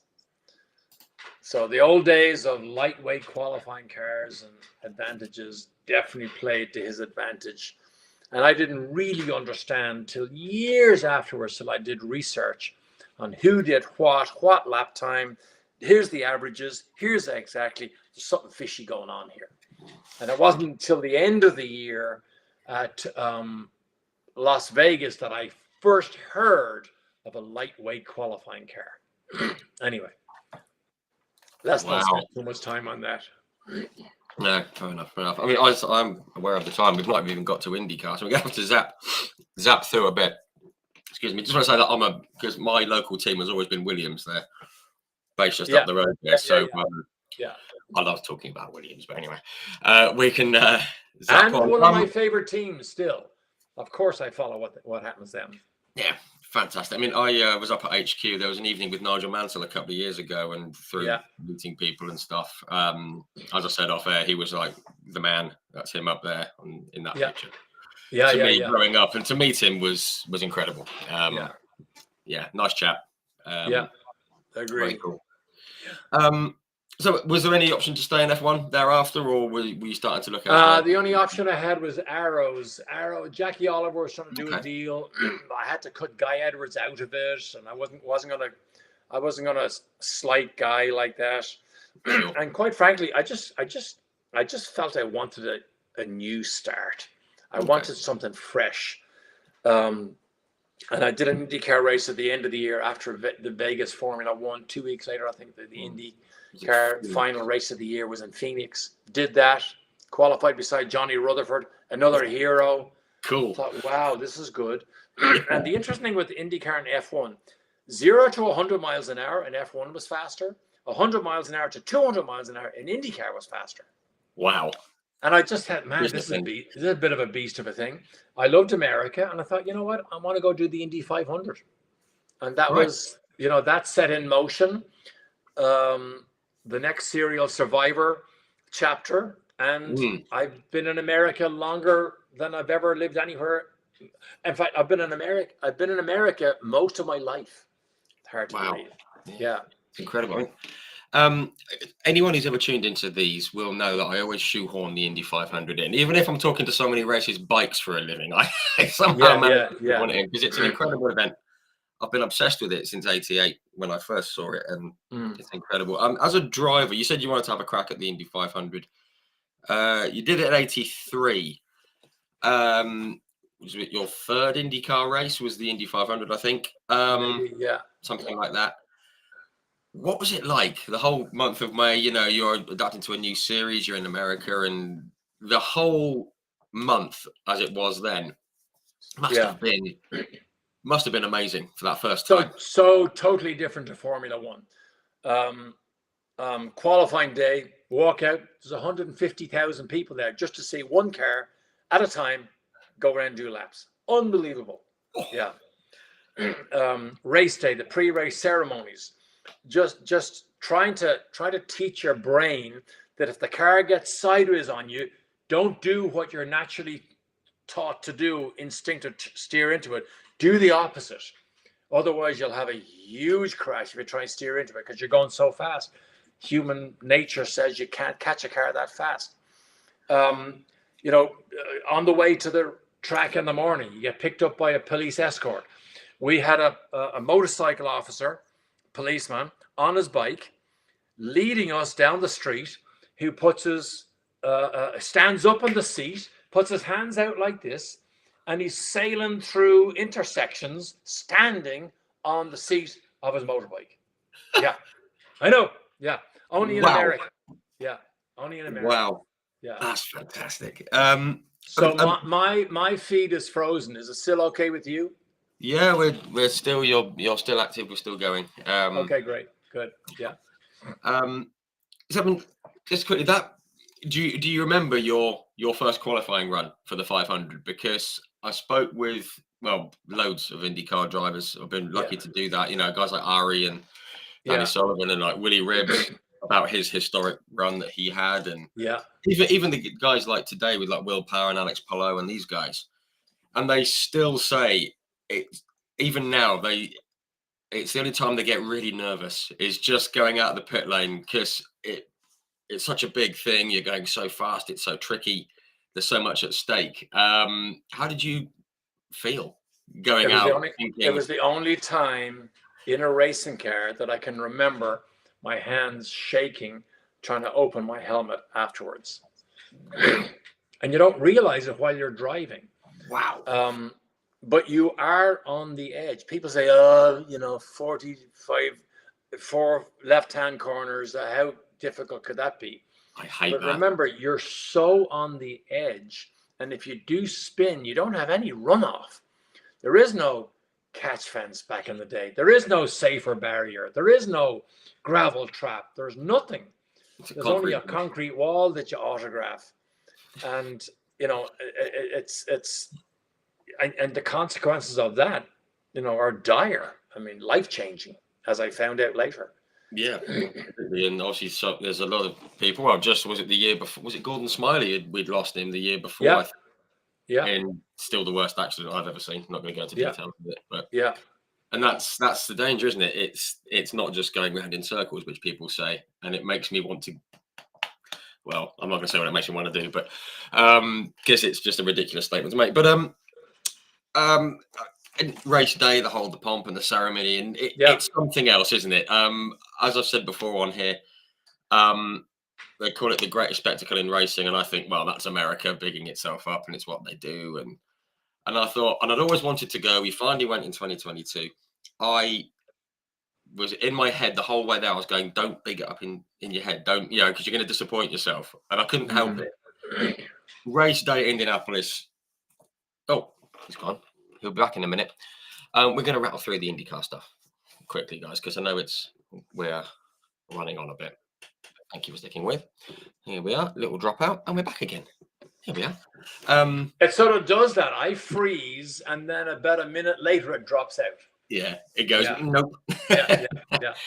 But, I mean, to quote Paul Page, race day in Indianapolis, there is nothing like it, is there? I mean, certainly in the many races I've seen, what's it like as a driver? Is it, for the first time, do you find yourself thinking, look at this? Wow. Well, so for me, it was so unusual because when you get into 220-mile-an-hour turbulence, what you don't realize is the rear view mirrors are dancing away like this. The bodywork was flapping because we didn't have carbon fiber tubs in the early days that I was there. And then the greatest thing to assist your speed would be you tuck right in behind the guy in front of you. Right. Well, the first time I did that in the opening laps of the Indy 500 in 1983, about 2 seconds later, the methanol fumes coming out of the cars that you're following into your cockpit, suddenly your eye stings so badly, you try and blink and sting and tears pouring out your eyes, but you daren't pull out for fresh air because you'd lose the tow. Yeah.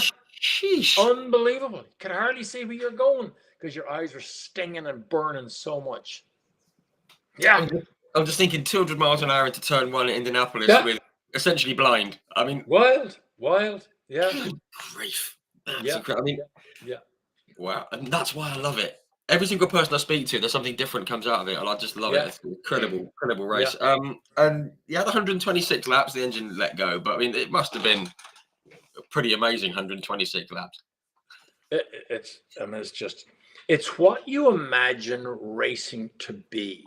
Slipstreaming, passing, trying to catch somebody catching you, they pass you. It's what you imagine racing to be. Road racing and Formula One in particular is just a brutal activity. It's just bang, crash, hard suspension, pull your neck, yank your arms. It's brutal. This was smooth, coordinated, and just what you imagined racing should be. I am so glad. I'm actually going to cut that little bit and just keep replaying for people because I've always said, people say it's just going in circles. It's not, touring car fans, so they're not bumping into. Yeah, they're not that kind of thing. I just think this is proper racing, and that's what I've always loved. I'm so glad you said that. Yeah.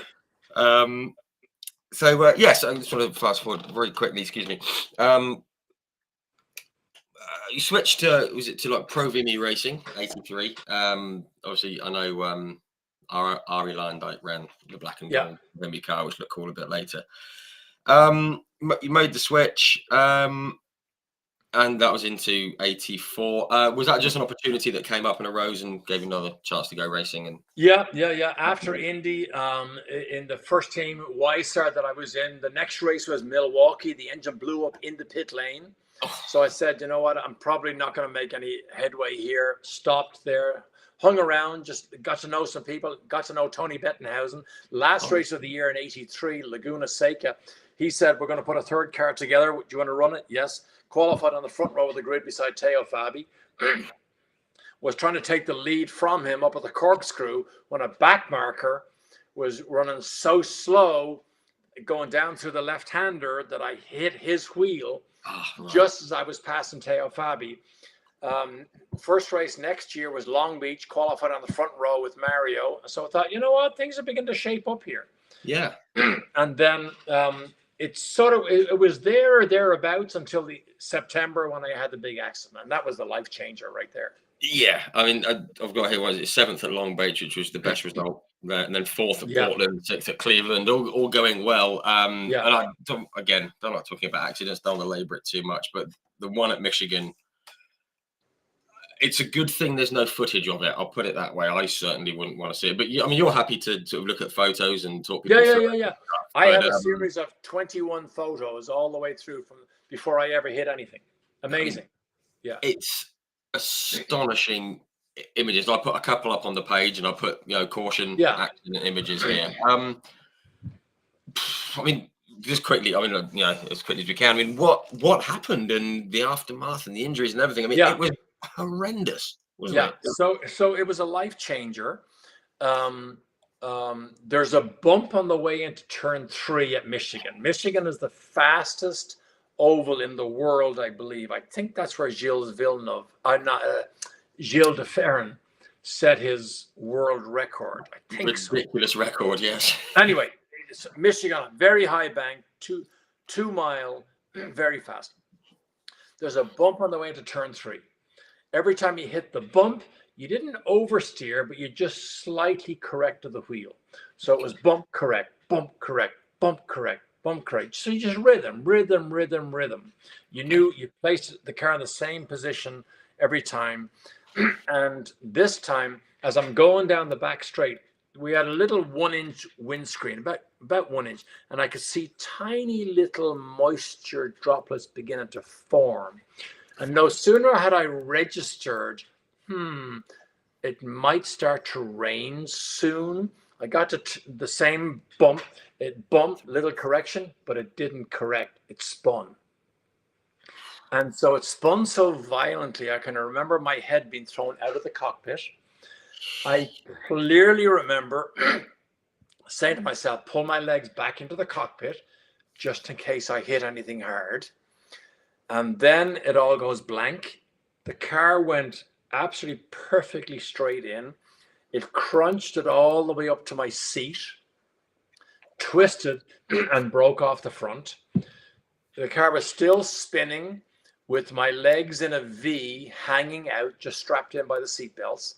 So it's still doing about 150 miles an hour, 3 feet in the air, spinning, trying to throw me out. My arms and my legs are up in a V. And John Paul Jr. sees the accident happen, and he said, if he's to miss it, he's got to go to as high as possible on the track, up by the wall, and then he'll miss me completely. Well, thankfully he made that decision, because my car was spinning with no front, me hanging out, going back into the concrete wall, which would have certain fatal injuries, when John Paul hit me sideways, lifted the car up and spun it down to the inside. And so I don't remember any of the crash bang stuff, but I came back to consciousness about 2 or 3 seconds before the car stopped rolling. So it's rolling off the banking, and I can remember my legs bouncing along the ground. And then the car stopped. And I'm not in any pain, but my legs are hot. And I sit there in sort of this stunned silence. And I'm not in pain. My legs are hot, but I could see my left leg was broken because my foot was hanging off to an odd angle. My leg was twisted. And you begin to go through that racing driver mental check. Arms, legs, feet. I can feel everything. That's all good. Oh, yeah, this is good. I got to my left arm. I couldn't feel my left arm. So my left arm felt paralyzed, or maybe amputated. Now, remember, my team manager was Merle Bettenhausen. Merle Bettenhausen had his arm chopped off in the same racetrack, a similar accident 10 years earlier. And I got a cold sweat came right across me. I've lost my arm. I grabbed my helmet, pulled it down, and I could see my left arm was lying in the cockpit. So once I saw that there, I said, it's going to be okay. What I didn't realize is the radiator, the bleed hose for the radiator had broken. The hot water from the radiator came across my left tricep. That's where the nerve endings come across your arm. Right. And once they get burned, it paralyzes your arm. And so I'm sitting there. I see the safety team run up to me. And there's a guy called Steve Edwards, who's head of the safety group. Remember, IndyCar there were trailblazers back in the day because they had a safety crew of doctors and workers that went to every race. Right. So when Steve ran up to me, I recognized him. He said, Derek, we're here. You're going to be okay. And he was kneeling down as he said this to me. As he stood up, Rich, I leaned up, grabbed the lapel of his jacket, put a death grip on him. He fell back to the ground. I said, Steve, please don't leave me. I'm so scared right now. Because the fear began to take over. Yeah. And then the head of trauma, Dr. Alvey, he walked up and he knelt in front of me, went down on one knee. And I said to him afterwards, I said, Steve, why did you not come over to me? Why did you not talk to me? He said, we knew the injuries were so severe. My job, his job at the time, was to look in my eyes and detect if I went into shock. Because he said shock with those type of injuries can be fatal, and we have to recognize it as soon as possible. That's why I didn't go to see him. And that was a priority for him, wasn't? Yes, they all knew their job. Wow. It was amazing. Yeah. And they took me straight out of the car. I still had no pain, but at this stage they were injecting painkillers into me. I was in the infield hospital. I could hear people talk and move and talk. I could hear Steve Alvey on the phone to the hospital saying multiple fractures, left leg, lower extremities, all this sort of, doctor technical talk. And I begin to fade away, and I'm not sure he's talking about me, because I'm now medicated so heavily. Right. Then I remember the helicopter. I remember I got cold from the helicopter blades. And then suddenly I wake up in the hospital.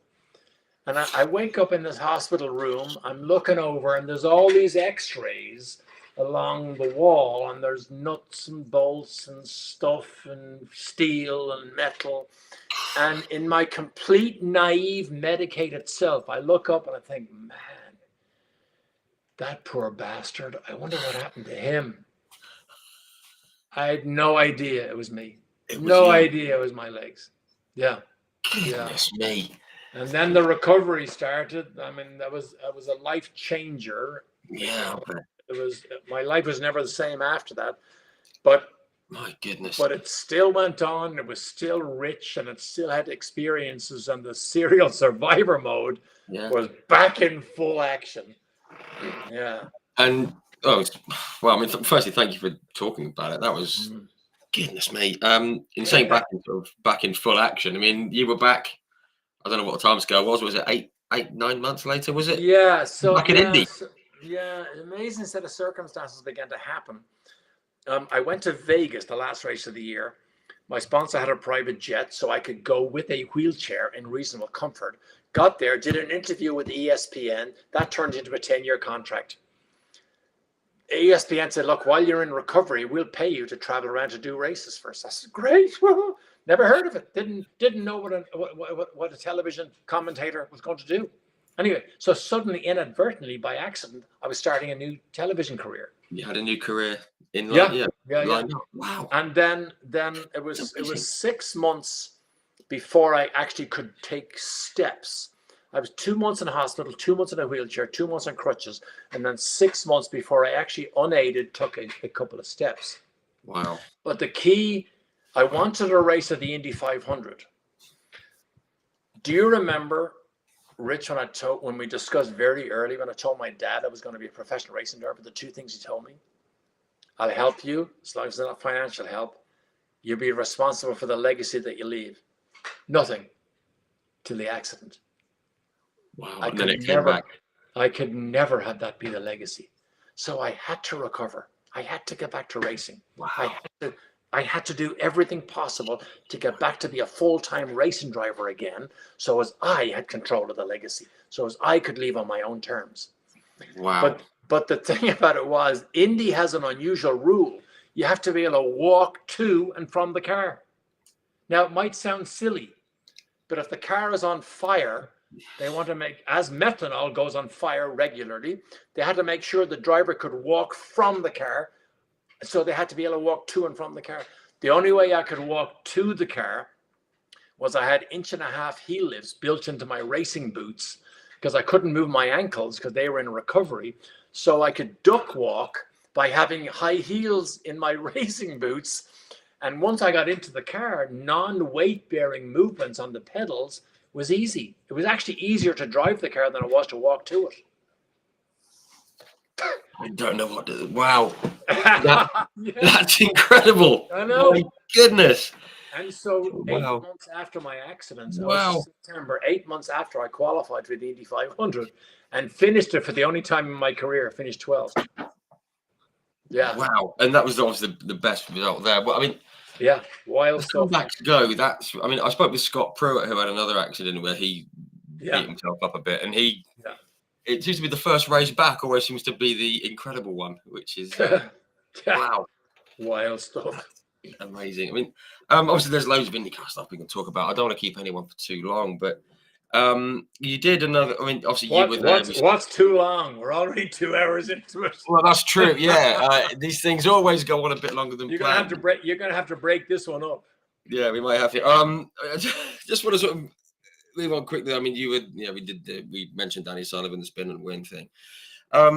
You did another, what was it, 4 or 5 years of IndyCar. I just want to fast forward to the Milwaukee Mile in 87, was it? When you got on the podium. After all that had gone on before it, with the various, racing for different teams and the injuries and the accident and everything else, that must have felt good.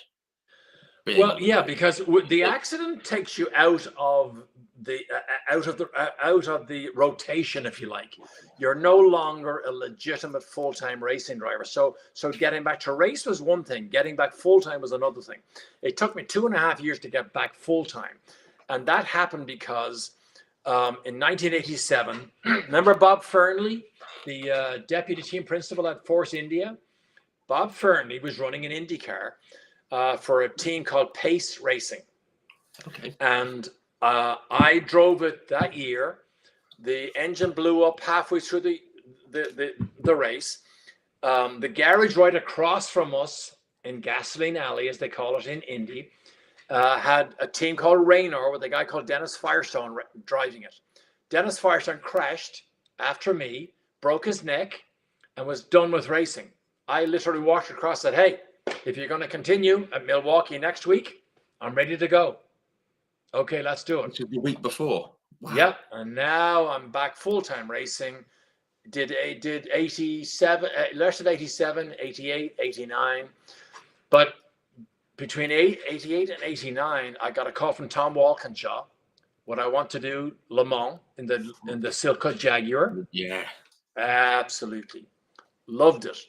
Now the interesting thing with the Jaguar, when I hit the brake pedal, the edge of the brake hit the ball of my foot so hard because you were standing on it for such long periods. I couldn't drive it without a friend of mine making carbon insoles for my racing boots. And so suddenly now I could brake as hard as I wanted with my damaged feet. Didn't make any difference. Wow. And then I'm sitting at home one day watching Jeff Brabham race the Nissan GTP car in America. It was the best team, best car at the time. And his teammate was in support of Jeff, and he crashed too often. I got a call one night from Jeff. Would you be interested in coming to test with us at Firebird Raceway in Phoenix? Which I did, went really well. And they said, look, would you consider joining our team? And that was in 89. And I thought, you know what? What a perfect way to finish my racing career. I'll do sports car racing with the two biggest teams in the business. And that led me to the biggest races of my career, race wins at Sebring. Sebring's a pretty big deal. And so when I won Sebring in 1990, I was on the podium, right? And I'm up on the podium. I said to myself in that little quiet moment, the little man at the back of my head said, I'm going to retire. Getting onto the podium wasn't the buzz I thought it would be. After all my accidents, all my injuries, everything I went through to get back to the podium, when I got there, it didn't have the same buzz. So I knew in my own heart, this is the beginning of winning was the beginning of the end. And I was perfectly happy with that because I was already doing television broadcasting and driving for the biggest sports car team in America. So it was the perfect way to finish. Wow. I mean, I think that's what quite telling. I mean, people talk about the mental approach to things, and you don't talk about the mental reactions to things. I mean, you'd think I've just won at Sebring because you won twice there, didn't you? I believe. Won again the following year. Yeah. 1991, and you think you just won Sebring, you'd be bouncing off the walls and over the moon. And if you're thinking this is great, but it's not. Yeah. Wow. That kind of mental reaction, you think, well, maybe it's time to. Be something else. And when I stopped racing, when I stepped out, I never missed it for a single day. Never. Really? Never. Because my life is too full. I was in television broadcasting. And believe it or not, doing live television broadcasts, I had an adrenaline rush. My heart was pounding like it was as if I was in the car. So I was still getting the buzz of racing. I just wasn't in the danger zone behind the wheel. Which must have been a nice place to be. It was. Because quite honestly, I never having been hurt that badly, I never wanted to be hurt again. Yeah, sure. And you got to a point where you think, I've done all this amazing stuff. I've won Sebring Yeah. and got a nice, safe career that kind of gives you Yeah. the same buzz, which Yeah. has got to be great, isn't it? Yeah. Yeah. Just very, very quickly, Le Mans it's a huge race. You got to race in it in one of my favourite cars ever. I've got a little model of the Jaguar just over there. You finished fourth. Was it 88? Fourth overall at Le Mans in that car. It's just special, isn't it, Le Mans? It's something different, and it's a level up with the Jaguar team, because we were so big there, the biggest team in the paddock. We had the best of everything. Tom Walkinshaw told us at the drivers' meeting, I want you to drive the cars as hard as you can possibly drive it without abusing any piece of it. Think about that. Drive it as hard as you want, but don't abuse any of it.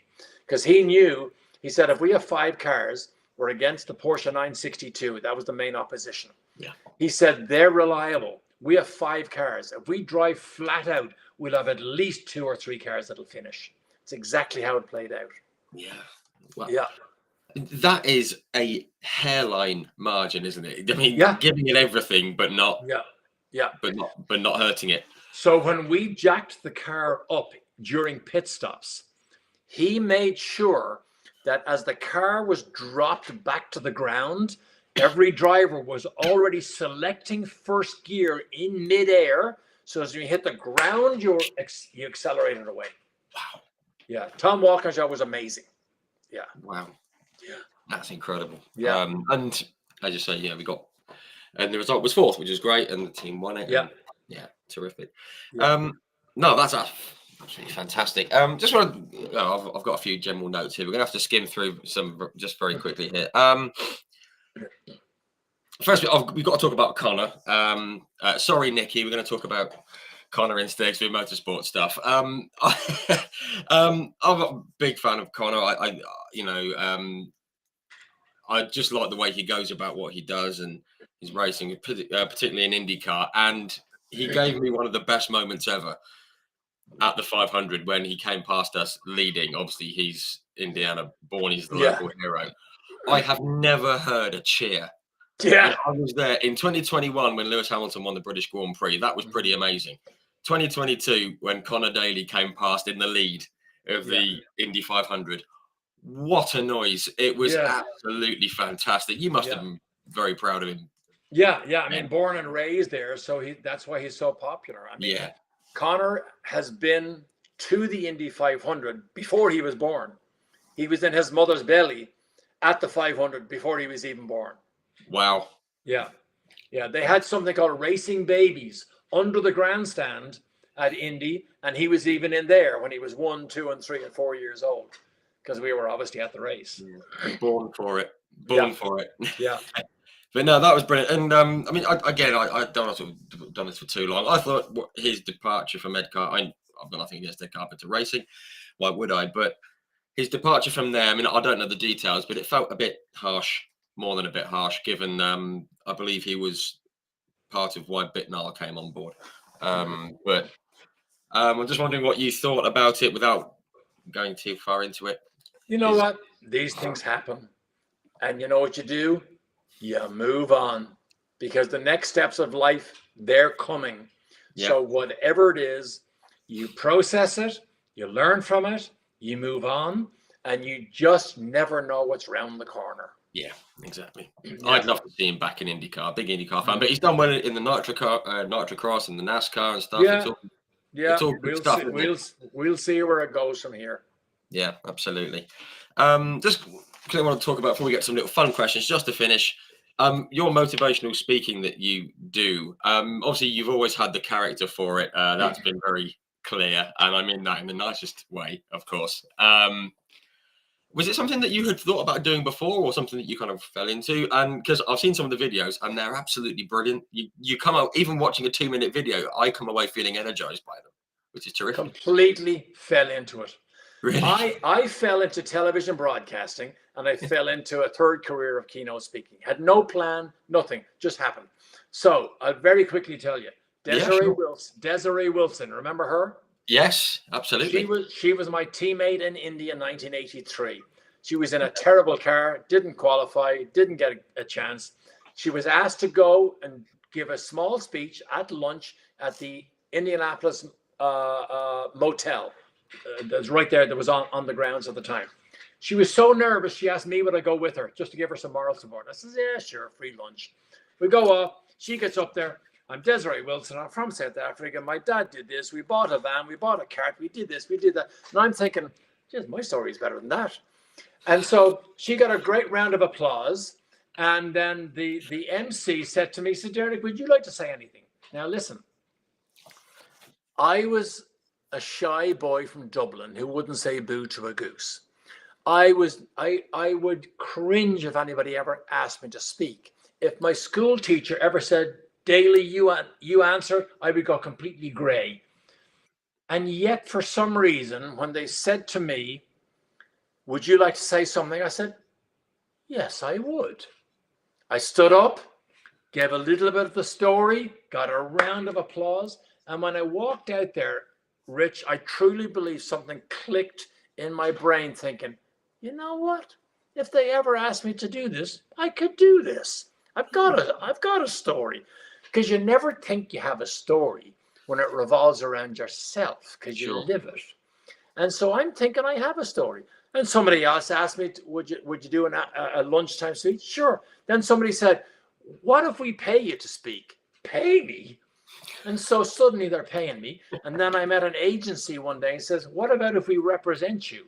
What do you mean represent me? As a keynote speaker? What's that? And it all went from there. So it's basic beginnings. And I have a program these days that is powerful. And what I love about it is I can still use the platform of the sport. The admired skills of the world's great racing teams. Can you imagine if you can transfer those skills to your corporate culture? Yeah. I just think it's an amazing sport. And I often follow football players. And of course, we just had the Super Bowl here last weekend. And I was very upset because I'm a 49ers fan. And So was I. Very, very upset. Yeah, but I often follow football players. They say, oh, we had a football player last week. They're a great team sport. I said, yeah, they are a great team sport. But I said, if a quarterback didn't prepare well, and if he made a mistake and he threw a bad pass, what would he lose? A down? At the very worst, he'd lose a game. Yeah. In our business, you make a mistake through bad preparation at 230 miles an hour, you could lose an awful lot more. And so when you tell that to people, they're riveted to understand what the high performance principles of this sport is. So for me, now I don't do many these days. I love to do them, but I only want to do maybe 8 a year. But they're powerful and I love to do it. Love to spread the word of the high performance principles of the sport. Yeah, absolutely. And I think powerful is the appropriate word. And if people want to check it out, go onto Derek's website and just check out some of them because they are terrific. I mean, the two that stuck out for me was the preparation one. Yeah. And you were talking about the teams at the front of the grid. It's things like everyone's dressed immaculately. The car looks great. It's clean. There's not a speck of dust on it. The ones at the back, the overalls are a bit grubby. And just little things like that can make a huge difference. And everybody understands that the faster cars are at the front of the grid. Yeah. So I simply asked the question at the end of it, as regards your preparation, where do you think you are on the starting grid of the race you are now in every day? Yeah. And so you see how I use the platform of the sport to ask the most basic, simple question that everybody can relate to. Yeah. Yeah. And that's why I sometimes struggle to keep it to 4 sides of A4 on these notes because I want to get as much as I can. And it's things like that really help. No, brilliant. And so do go and check them out, guys. Absolutely brilliant. Keith Mail has just commented, says, I bet they're powerful with the story behind Derek and the way he tells it. I can imagine it being super effective. Absolutely. Yeah. Absolutely. So do go and check them out. Right. Okay. We're going to wind down. We've gone over what we planned to do, but we've got some fun questions. We always do fun questions. The amount of people that have asked me to ask you about the helmet design, because it's brilliant. I mean, you can't see it too well on here, but it's just black with the yellow arrow. Where did it come from? Because it's one of my very favorites. I love it. There we are. You see it? That's it. There we go. And that's the very car you're talking about. That is the one. I mean, because unfortunately, it's on black and white in here. Yeah, that's all right. You see the design. So where did it come from? So 1976, Formula Ford in England with Hawk racing cars. My team manager was Vic Holman. Vic Holman was Trevor Carlin's uncle. Anyway, okay. Vic Holman has myself, Bernard Devaney, Derek Warwick, and Rick Morris, who's still brilliant in Formula Ford, all racing together. Two Irish fellas, Steve Holman says to us one day, I think you boys should get your helmets painted. We'll do it for you. And be aligned as a team, the two Irish guys in our team. I said, okay, great. And so he asked me, what color would I like? My favorite color scheme in Formula One was Carlos Pace. And Carlos Pace at that stage had an arrow. The back of it was here, and the arrow came around to the both sides. I said, okay, I'll just flip mine around. So I'll have a yellow arrow, black because it stood out more than any other helmet in Formula One.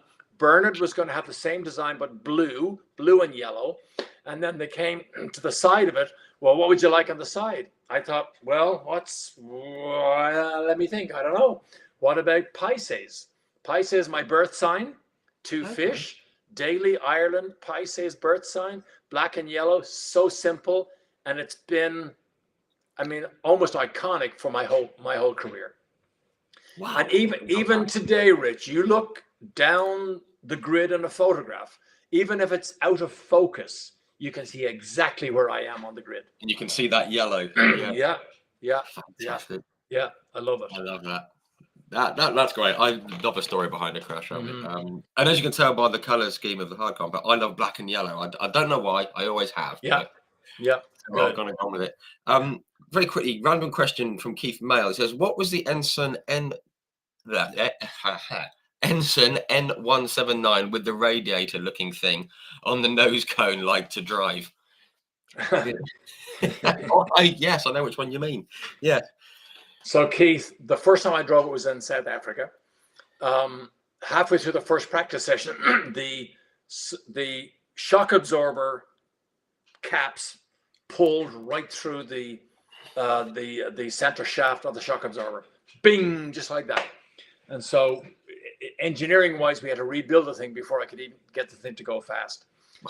Strangely enough, although that is one of the ugliest racing cars they ever designed, it was so fast down the straight, right? Because of the lack of drag of the side pods. Okay. I remember whistling by Reutemann in the Williams down the straight. It was an odd design in a quirky way. I believe that had real potential. Okay. If somebody had the money to develop it because of the low drag. And Mo Nunn didn't have the money.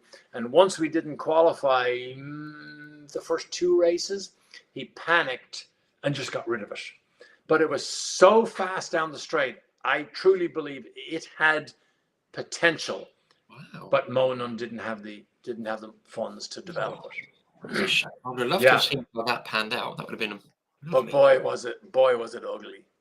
Yeah. Terrible. I drove the ugliest Formula One car ever, the Ensign, and the ugliest Formula 2 car ever, which is the March 792, with that ugly scoop front nose. Oh, Terrible thing. Yeah. I've just seen a comment from a while ago from a guy called Bob Lambert, who I'm sure you may be familiar with. He said, it's great to see you, Derek, on the show. We had great times in Formula Ford 1600 in UK. I remember the meeting up at Aintree. All of us Hawk DR15 were together. Yeah, well, there you go. That's cool. My first time to Aintree, we didn't have the money to buy 2 spaces on the car ferry. So you rolled your racing car on, threw the toolbox into the seat, whatever clothes you wanted, and at the other end, you were met by a friend with a car and a rope and towed you to Aintree. Wow. That's fairly basic stuff right there. Super basic. Yeah, very, very quick. I've just seen something that we did skip over very, very quickly. I don't know how quickly we can do this. Damien Martin, evening, Damien. Damien said, Monaco 82. Did you realise you were on for the win among the chaos? We completely jumped over it. That was the craziest finish to any race I've ever seen. Obviously, I was only one at the time. I've seen it back. Yeah. It was you. There was Peroni. Was it Patrese spun, dropped to 6th, and then winning? You were on. Cesaris was there. Yeah. Did you know what was going on? I did not know, Damien, that I was potentially going to win that. I was actually, I believe, in the lead when my gearbox broke, about to go around Raskas to start the last lap because Patrese had spun, everybody else had fallen out. But I did not know at the time. No. But I remember going by the pits and the Williams team were doing this to me. Slow down, slow down, slow down. Because I didn't realize the oil cooler for the gearbox was attached to the rear wing that was now broken off and all the oil was pumped out, which is why the gearbox broke in the first place. Right. Yeah. But yeah, crazy race. It was, I think the only person who could spin with 2 laps to go, drop to 6th and win. It was crazy. Right. Okay. Couple of last questions. You've done Sebring, Daytona, 24 Hours of Le Mans, Indy 500. Was there another race that you would have loved to have done if you could pick one, whether it be, I don't know, Bathurst or anything, or were you just Bathurst in Australia wasn't a big thing in those days for us? No, I don't think so. I think no, there wasn't. No. Yeah, fair enough. Okay, last 3. What's the best racing car you've ever driven, whether it's F1, IndyCar, sports car, whatever it may be? Chevron B42 Formula 1 car, a Formula 2 car. Ooh, good. The green like ICI Chevron. Yeah. I like that. You could absolutely drive the shit out of it and it would keep going faster. You could throw it sideways. You could hit curbs. You could go off the road. You could do anything. And you knew exactly where it was at all times. Wow. Yeah. That's just what you want, isn't it? I think we've covered this before. I always ask, though, right at the end, your favourite circuit to drive. I think you've Oostenrijkring, number 1, Brands Hatch, number 2. Fantastic. 2 proper circuits. Old Oostenrijkring, not the red the proper one. Yeah. When they went round that hill before. Yes. Yes. The ridiculous high speed one. Yeah. I think it was John Watson who he said the same thing. He's proper circuit. I think that was the Jochen curve. Yes, the last one. Yeah, because it went downhill, I think. Just the Bosch curve was at top of the hill, and then you came down. Yeah. Wow. Great circuit. The Sachs curve was the last corner onto the front straight. I believe it was the Sachs curve. That was Germany. Anyway, it doesn't matter. No, maybe I'm mixed up. Yeah. Either way, terrific circuit, isn't it? Yeah. Okay, there's a question. Okay, if you could sum up today's F1 in one word, what would it be? Oh, yikes. One word? Oh, that's a tricky one. You don't have to answer that one if you don't want to. Fascinating. Ooh, that covers a multitude of sins. I have to tell you, there's so many storylines in Formula 1, on and off the track. I still find it fascinating. Yeah, I do. Which is great, isn't it? It's just when it all goes wrong. Yeah. Okay, final question, and it's pretty, it's a pretty terrible question, but I ask it to everyone. You've raced against a lot of great drivers and with great drivers. Just quick. Oh, that reminds me. The guy I spoke to about Monza 78 was Hans Stuck. He was the guy who was, But you raced against him. You raced against like Derek Warwick, Derek Bell, John Watson, Rosberg, Mears, Sullivan, Ray Hall, Pruitt, PK Mansell, Reutemann, John Cox, Sneaver, Rutherford, Wallach, Redman, Hayward, Peterson, Peroni, Villeneuve, Scheckter, Fittipaldi, Mario, etc., etc. Is there any driver of those or anyone that I've not mentioned who stands out as maybe not being the best, but just having everything or as close to everything as you could get in your so in my era, I think the best driver that I came across would have been Alain Prost. Oh, okay. The most terrific. The most naturally gifted, flamboyant driver I raced against would be Elio De Angelis. Oh, wow. I love Even in Formula 3, I thought he stood out as being a gifted, had that extra something. Yeah. That's a lovely answer. I love that. Unfortunately, Elio was at the centre of how I really got into F1, because it was around the time that we lost him that I got into it. And Yeah. wow, that's lovely to hear. Mhm. I love that. Terrific. Right. Well, I mean, we've gone a long way over, and I'm sorry we've kept folks too long, but I could talk about things for hours and hours and hours, but I couldn't. no.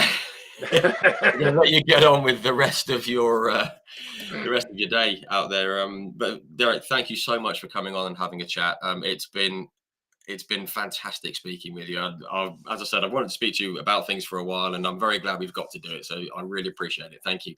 That's good, and I'm glad to do it. I came across the Hard Compound on Twitter. It just began to appear. I saw stuff. So it's you put a lot of effort into this. I had no idea that you put 3 articles a day. Is that what you said? Yeah, on Facebook, there's sort of written articles, and Yeah. the ones on Twitter are just little snippets of Yeah. But Good for you. Good for you. yeah, The sport I needs. appear everywhere. Yeah, the sport needs guys like you. A pleasure, Rich. We'll do it Well, again. that's lovely. Lovely. Thank you very much, Derek. Thank you, everyone, for tuning in. Really appreciate it. Thank you for your support, and we'll see you again next week. But in the meantime, enjoy your week, enjoy your weekend. Many thanks again, Derek, and we'll see you all again soon. Thank you.